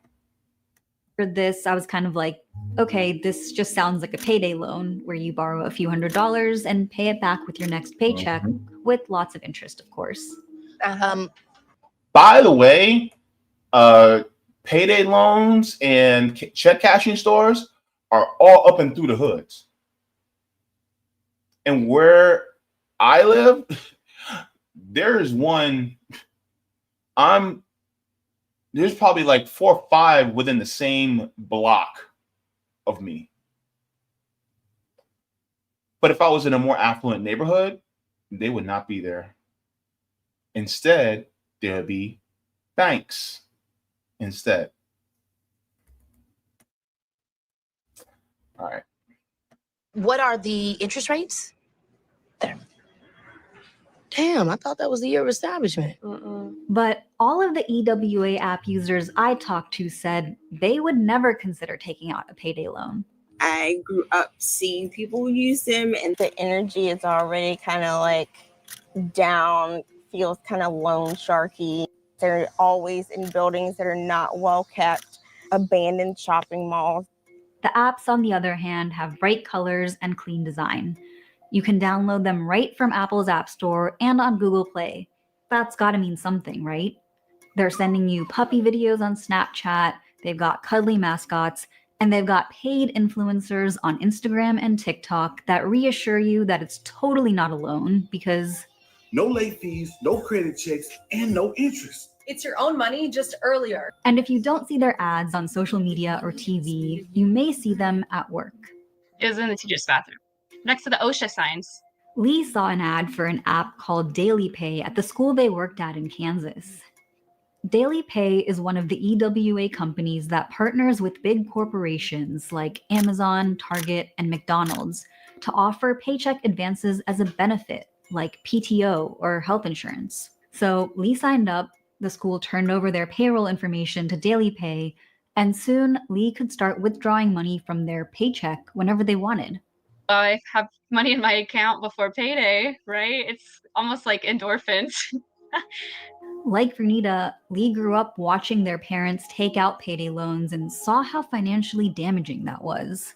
But obviously, even with that, like, I fell for this. I didn't see it as a loan. You're not like signing stuff. You know, you're not sitting and reading through a loan agreement. It's just like, it's instant, it's fast, and it seems cheap. It seems cheap. A lot of people I spoke to said that exact thing, and I decided to find out if it was true. If we want to compare two loans to see which one will end up being cheaper, we can't just look at the simple interest rate. That won't give you the full picture. What you want to do is calculate each loan's APR, or annual percentage rate. I know, this equation looks scary, but don't worry, there are online calculators where you just plug in your numbers and they'll do this math for you. APR is like the price of a loan. It takes into account what you'll pay in interest and in fees and the number of days you have to repay. The more time you have to repay the loan, the lower the price of the loan. So let's say you need $100 now. If you took that as a payday loan, that would likely cost you $15 in fees, and it'd be due back in 2 weeks, 14 days. The APR would be 391%. That's 391% for a payday loan at a payday loan store, right? Typical APR on the credit cards now. I think last time I had a credit card, which I don't have it anymore because to bump that, I'm not dealing with credit cards anymore. But last time I had one years ago, I think my APR was 28%. And people looked at me like, oh my God, that's so high. But if you're living paycheck to paycheck and you're broke and poor, look at that APR. And this is why we talk about how expensive it is to be poor. It's exceedingly expensive because you know what? Our choices are more limited. And as the wealthy parasite class always thinks, well, beggars can't be choosers, so they have to choose this option.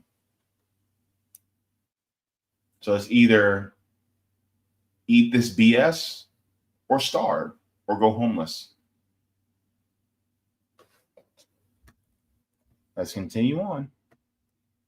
Expensive. Credit card cash advances usually top out around 36%. So what if you took that $100 out from Earnin instead? Well, Renita actually did that yesterday, and I asked her to calculate her APR. Her only fee was that small Lightning transfer fee of $3.99.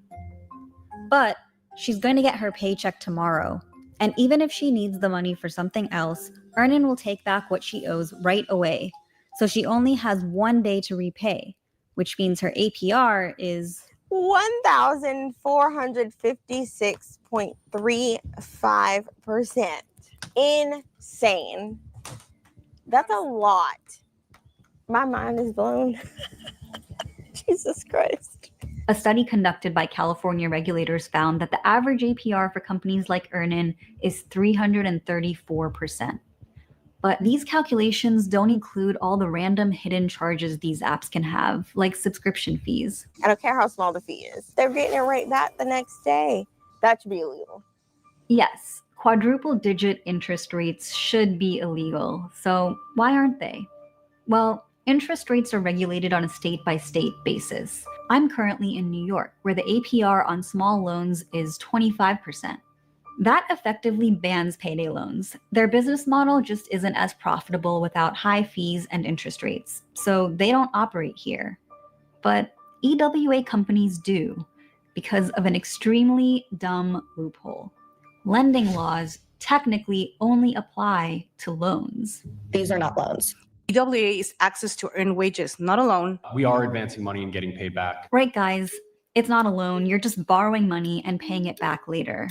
And now, how come you don't have to cap your interest rates? There's no interest charge ever because these are not loans.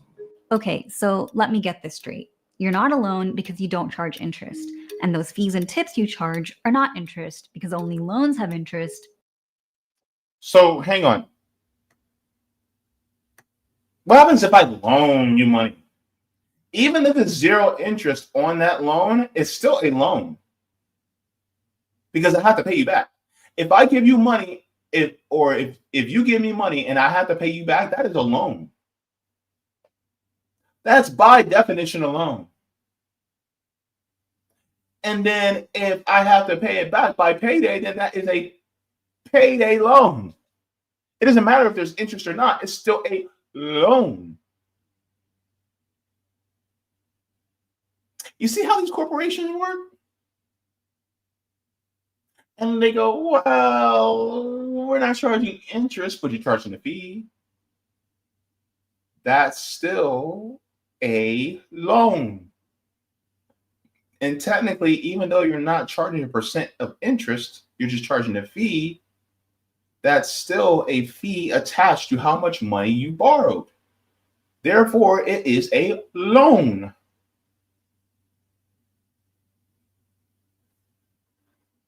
So who do they think they're kidding here? And honestly, if we're really going to be real about this, if people made a livable or thriving wage in this country, we wouldn't even need these apps. We wouldn't need these payday loans. We wouldn't need these earned wage apps, these EWAs. We wouldn't need them at all. Because we actually make enough money so that we don't need to get our paychecks early. But see, this is why even companies like this don't want workers to actually make more. Because if they did, then that means their necessity would go down. Meaning they need you to be in debt. They need you to need them, so that they can squeeze you dry for profit. These companies aren't operating for goodwill. They're operating because they want to make money off of our broke asses.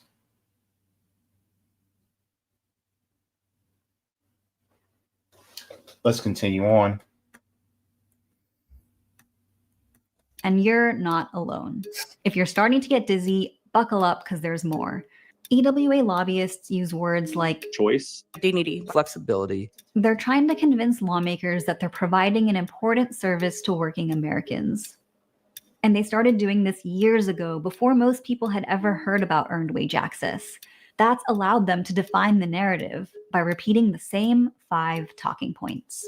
Workers can only access their own money. Their own money. It is absolutely not a loan. Because our product is not a loan, no EWA provider charges interest. There is no interest. We do not charge any late fees or interest ever. Wages you have already earned that are trapped in a batch payroll cycle. The antiquated payroll system. Arbitrary payday. Arbitrary 2 or 4 week pay cycle. Even if we were to assign an APR rate, it'd be like misleadingly high. Emphasizing APRs is misleading for a non-loan product with no interest or recourse. There's also no requirement to repay. They have literally forever to pay it back, right? So because it's their money, they're just borrowing against their future self. I shouldn't say borrowing, they're accessing wages against their future self. Wait a minute, what did he just say?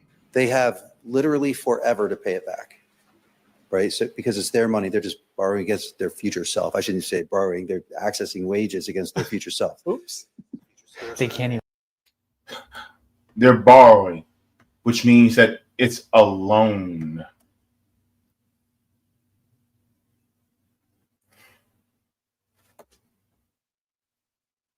When is the revolution? Anybody? Let's take a look even further.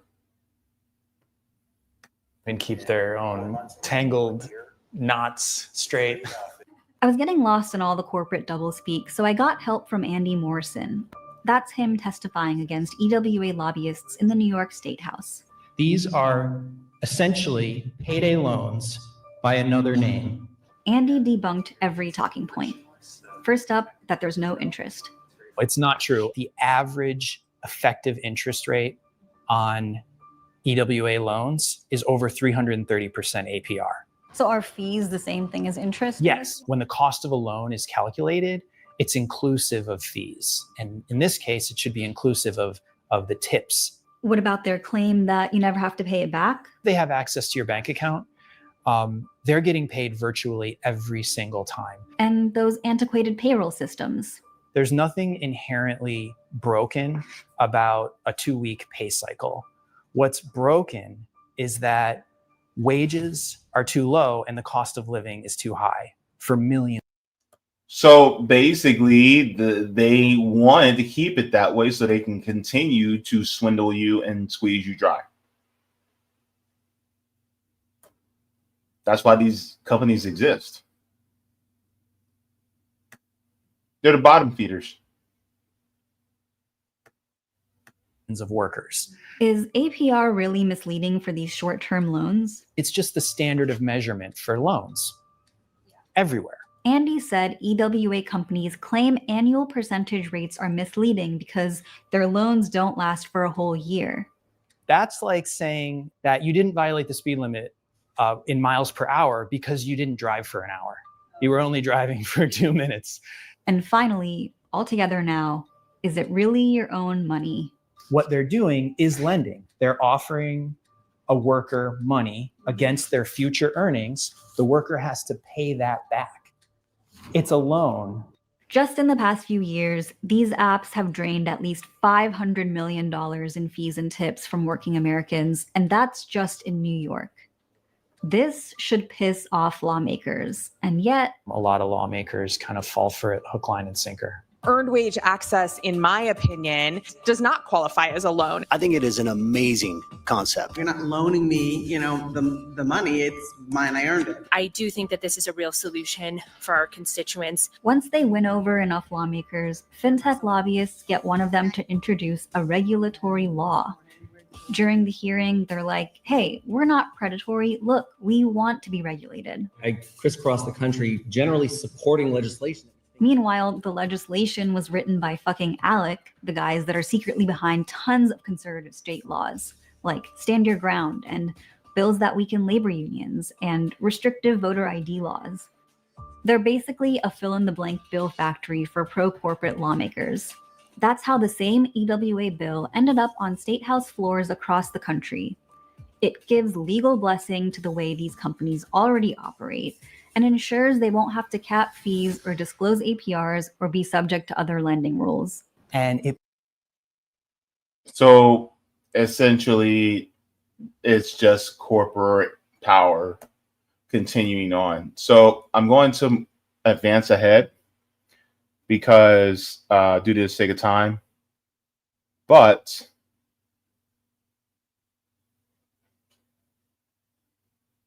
I want to go into what one of the solutions that they say is the best thing for us. So let's go there. Fault, when in fact we have a financial system and an economy that is designed to extract money from people.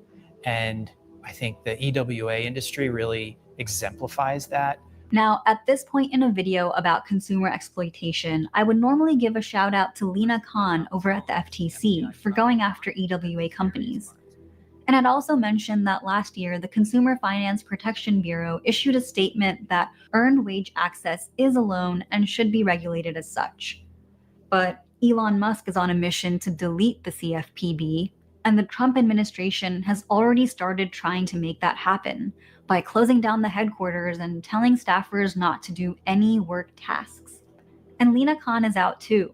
Her replacement, Andrew Ferguson, is taking the FTC in a different direction. The previous administration, they were all about rules, rules, rules. That's not what we're about in the Trump administration. Those Of course, they're not about rules for corporations. They're about rules for you, but not corporations. And it's not just the Trump administration. A lot of these companies also operated, with the support of Democrats too. Those anti-regulation vibes are already playing out in the states. 12 states have laws on the books regulating EWA, but only 2 of those say that paycheck advances are loans. The other 10 are EWA-friendly ALEC legislation. And if you live in one of these 18 states with EWA legislation pending, make sure your state's bill isn't the ALEC one. EWA lobbyists are trying to make it seem normal that if we're broke, we should be taking out dozens of small loans a year to get by, which, as I've shown, just makes things worse. The solution to thirst isn't lead-contaminated water. So, what are the solutions for people struggling to get by? So now we're going to get into solutions. Let's see if they pan out very well, because I think this is also a very solid point in the video. And one of the solutions that they bring out, I actually need to give More Perfect Union their flowers on this one. This one was a pretty good one. So let's go. Well, one could be community-driven credit unions, which can offer people fair loans at reasonable rates. So, community credit unions. So this is one good thing. So you know how we talk about worker-owned cooperatives? Well, what if you had a financial institution that was owned by the members who bank with that financial institution? Essentially, that's what a credit union is. So therefore, instead of having these executives at the top, really it is when you bank with a financial institution that's a credit union, you now are part owner of that institution as well. So therefore, it is not going to be like a bank where they try to extract as much from you. You're literally part of making more revenue within that credit union as well. So that's how it goes within the credit union. So let's continue on, because the solution also gets a little bit better as well. Or, to dream even bigger, what if people didn't need to turn to debt in the first place? That's one of the reasons advocates like Andy support public banks. They're run by the state, and therefore they're accountable to us instead of private shareholders. And since they don't exist to turn a profit, they can invest our taxes into things that would help our communities, like building affordable housing.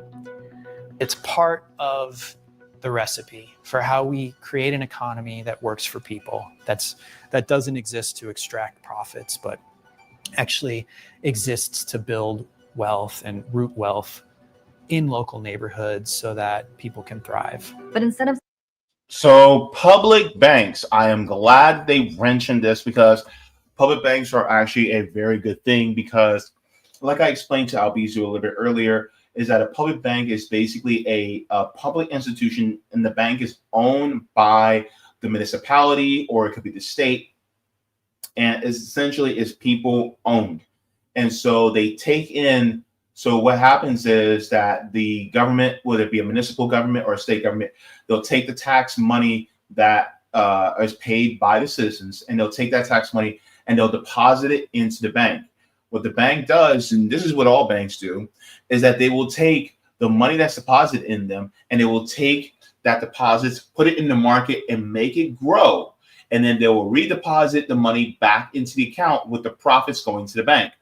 With a public bank, instead of absorbing those profits into the public bank, those profits are now given back to the state. And then the state can use those profits that have been gained in the markets to use for infrastructure projects.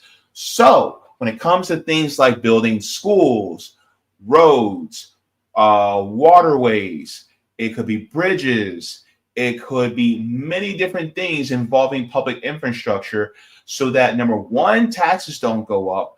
And number two, it also is great because it also helps provide more jobs for the people. And these can be well-paying jobs that are great for everybody.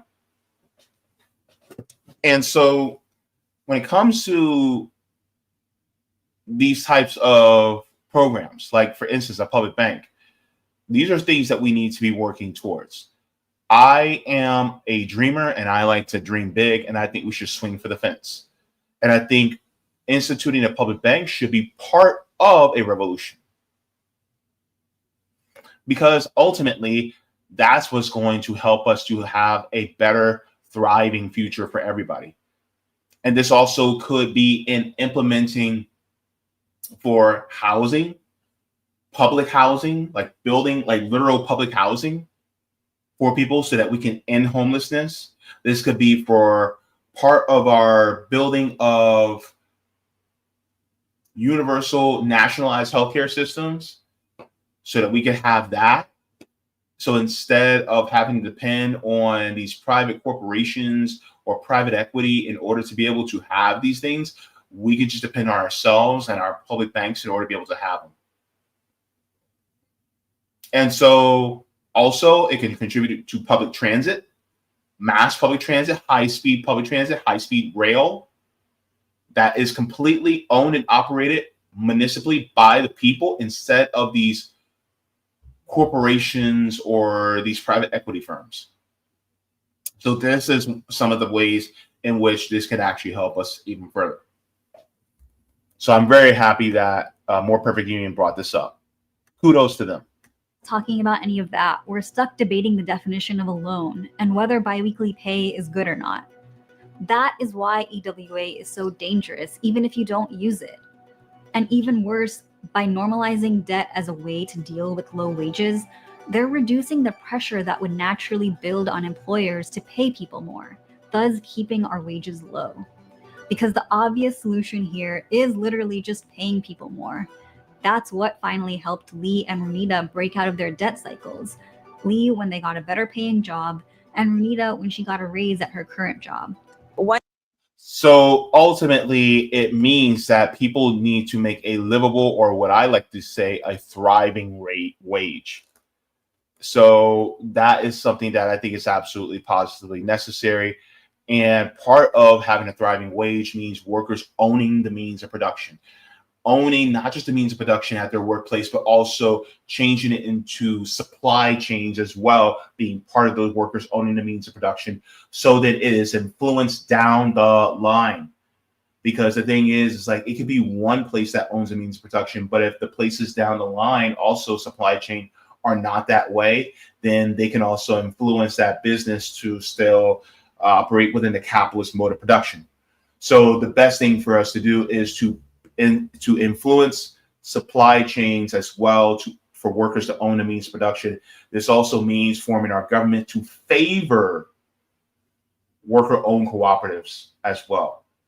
And this could be done through things like citizen ballot initiatives, put it into the state constitution so that people will be able to make sure that it is by law that workers are actually the main beneficiaries instead of the corporations and the shareholders and the private equity firms.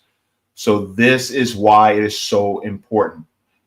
So it is for a public good. So yes, this is why I think it's important. And we won't have to worry about apps like this. We won't have to worry about these loan sharks that are literally in our phones, because that's exactly what these are. Loan sharks in our phones.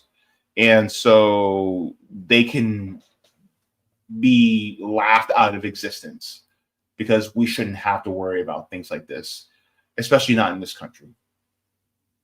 So please try to push for these types of ideas. Share this video, share these ideas with your family, with your friends, and try to push for things like, municipal and state public banks. If you can try to at least push for the ideas, lay these seeds out so that it will germinate and grow, because ultimately we got to save ourselves, and these corporations are out to just use us and throw us away. So the question is, are these apps a scam, or are they there to help? I think you know the answer to that one. Go ahead and give a like to the stream. Thank you so very much to everybody.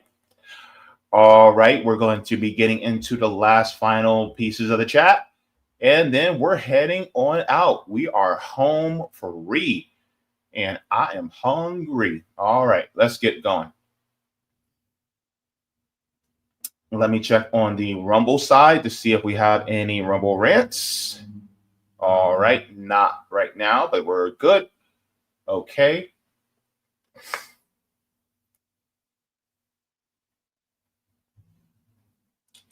And all right, let's go into the rest of the chat.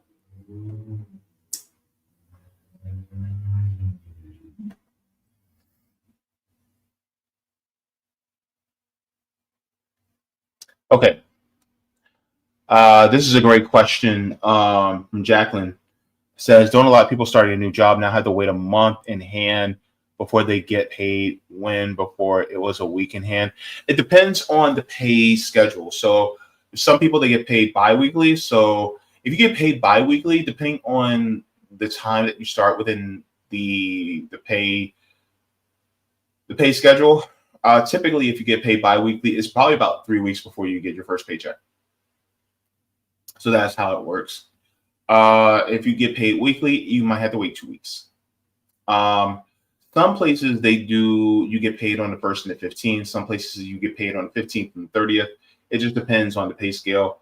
But a lot of places pay bi-weekly. It's kind of more rare in my experience that places that pay weekly.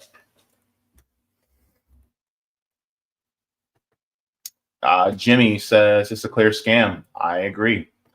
Chris says, geez, these advertisements make it seem like they're giving you cash, especially using language like get paid as you work. Yeah, it's a scam because they actually are still making money off of you.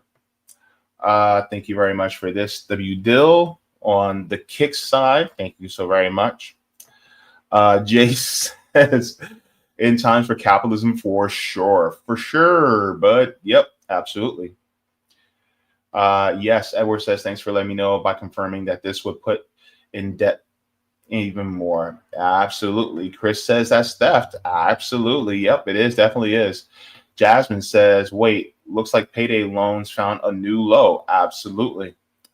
Roger says, JB, the one I sent you was a 401k marrying with private equity, as well as a hospital shutting down due to private equity and the town in Arizona fighting that data center being built. Okay, I'll take a look at that. Oh man, these corporations, man. I'm also gonna talk about that story about that gentleman that lost his home because he owed $5,000 in because of a water bill. They took his home away. I'm gonna try to see if I can cover that. I think we're gonna be covering that on the Savvy and JB show on Thursday. That's gonna be an interesting story to get into because it is just horrible, housing. And I have personal experience about family losing their house like that. Chris C says PayPal is the absolute worst and even speak to the reps and they don't even try to help. No, they don't.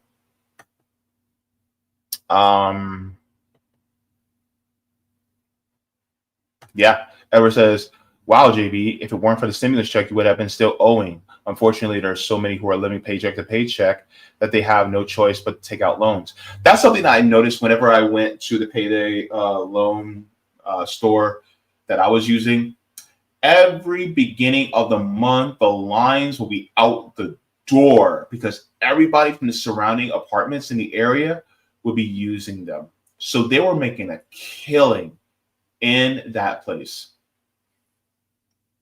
because everybody didn't make enough. So they would have to take out those loans and have to pay them back at the beginning of every month. And they would have to return within 24 hours by law. You have to wait 24 hours and then you can take it back out. And then you go about paying all your bills and things like that. And so it sucks. Chrissy says, so many companies are doing the daily pay now. Yeah. If you please try to avoid doing that daily pay BS. This is one of the reasons why I also say, if you can help it, if you're thinking about leaving your job, I know it's going to be kind of hard, but make sure your job overlaps. Meaning, once you do not put in your 2 weeks until you start your orientation at your new job. Do not put in your 2 weeks until you start your orientation. Once you get your orientation at your new job and then you get your schedule, then put in your 2 weeks. And you may have to work 2 jobs for a couple of weeks. It's going to be difficult. It's going to be tough. But you'll overlap. You may get a paycheck right before you leave. And then by the time you get your first paycheck from your new job, then there's no real gap. But please, for the love of all things that are holy, do not let there be a huge gap in time between jobs. Now, if you get laid off or you get fired, that's a whole nother story, right? But if you can help it, if you know you're about to leave, make sure you have a job lined up and make sure you have your orientation and you get your schedule before you even give your 2 week notice, before you decide to quit. And if you decide to quit that day of, all right, well, at least you know your schedule. But do not just quit before you have your schedule. Notice I said schedule, not when they say you're hired, because things can change. When you get your schedule and you're scheduled to come in and when you start training or whatever, okay? Do not trust these capitalists. Don't trust them.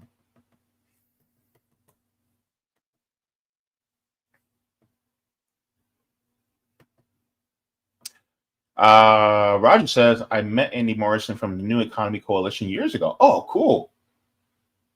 Edward says, wow, public banks to help customers and do public good. Commercial banks don't help people. They kill you with fees. Yep. Like overdraft fees. I hate those. Says the predatory speculative financial credit services economy needs the income inequality gap to be as wide as the Grand Canyon. Yep. Absolutely. All right. Good to see you, CBC voter. And then Roger says, do you ever show the 2025 Out of Reach project report? Anyway, I will send out. Yes, I have. I have it already as well. Thank you very much. Sean Mark says even sex workers are at risk with these set apps. Yep, everybody's at risk. That's what makes it horrible. And the thing is, a lot of times, a lot of young people who start working, they become victims to these as well, which is absolutely horrible.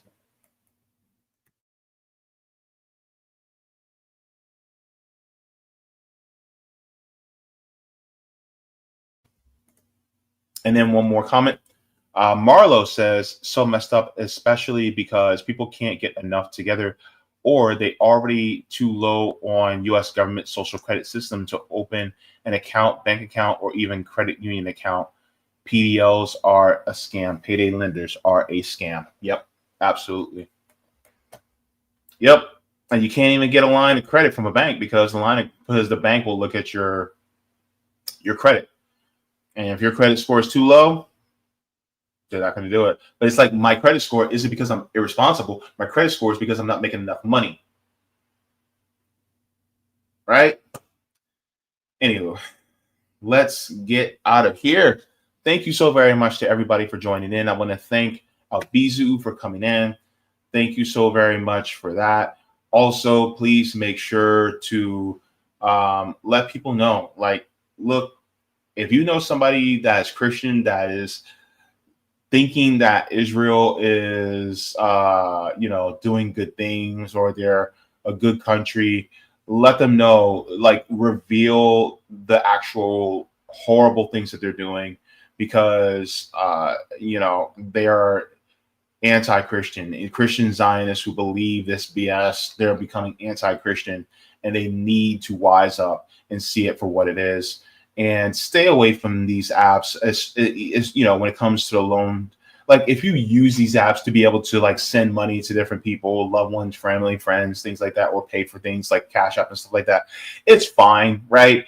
You may have to pay a short fee for, like, taking money out or something like that, but that's it. But do not borrow. Do not, please try not to borrow. And, if you are of, decent economic means, and that somebody, needs a little bit of help, could you just give the money as a gift so that they won't have to try to pay money back? You know what I mean? Because it's rough out here in these streets. It is deeply hard to do. So help out your family, help out your friends, mutual aid. That's the only way we're going to be able to save ourselves.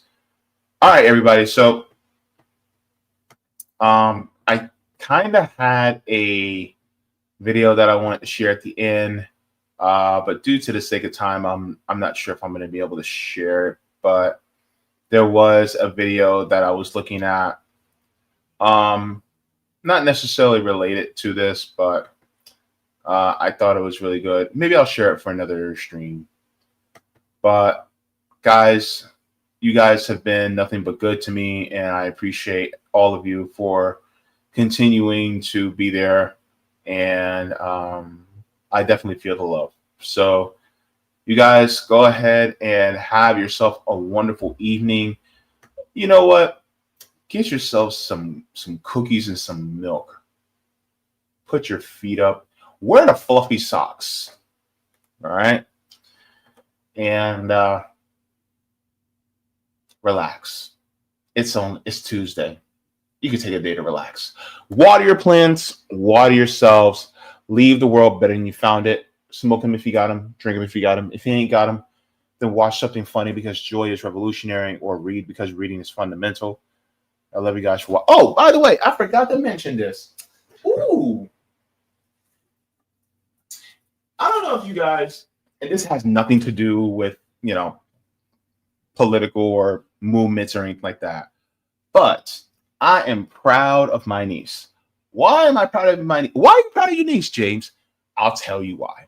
Because I didn't know this, but my niece literally wrote a book. Now, it's a short love story, right? She wrote this book, and I just got it. And so if you guys would like to, get it, It is a really well-written book. Very descriptive.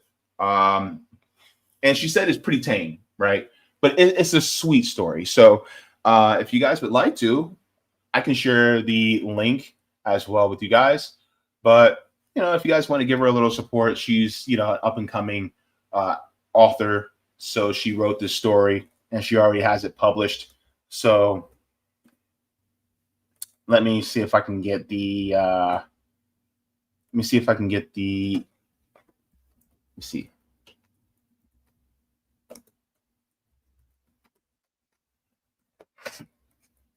All right, here it is. Yeah, so paperback is $10. So if you guys would like to, you guys can purchase the book and support her. Of course, she is doing what she can. So yeah, it's called Forever Yours. And so it came out earlier this year.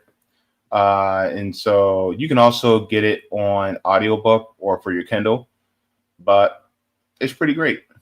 So she wrote the book. So it's good. So thank you very much to everybody. And you know, if you like reading sweet romance stories, you guys can always go ahead and do that. All right, everybody. Here is the link. Oh, I don't know if that's actually gonna. I don't know if that's actually gonna share.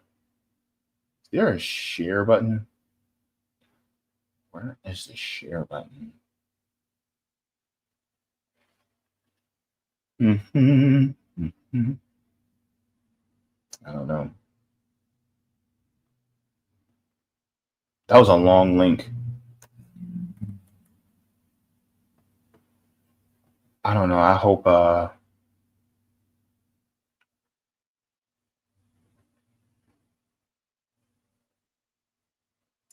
video is I hope the link is I hope the link went through. That's a long link.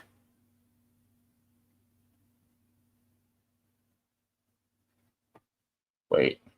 What's this? Ah, there is a share button. Okay, copy link. Sorry. Okay.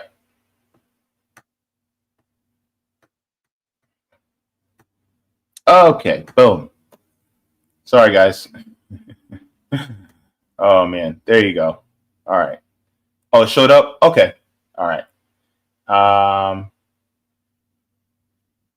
right, guys. Thank you so very much. I will see you guys in the next one. Take care. Mwah, forehead kisses. I will see y'all in the next one. Bye-bye. Thank you so very much for watching my channel, and I deeply appreciate it from the top and bottom of my heart.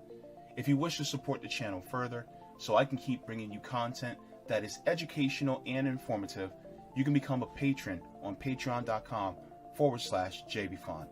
You can find that link in the pinned comment or in the description below. No matter what you give, you'll be supporting independent media and education that helps make the world better.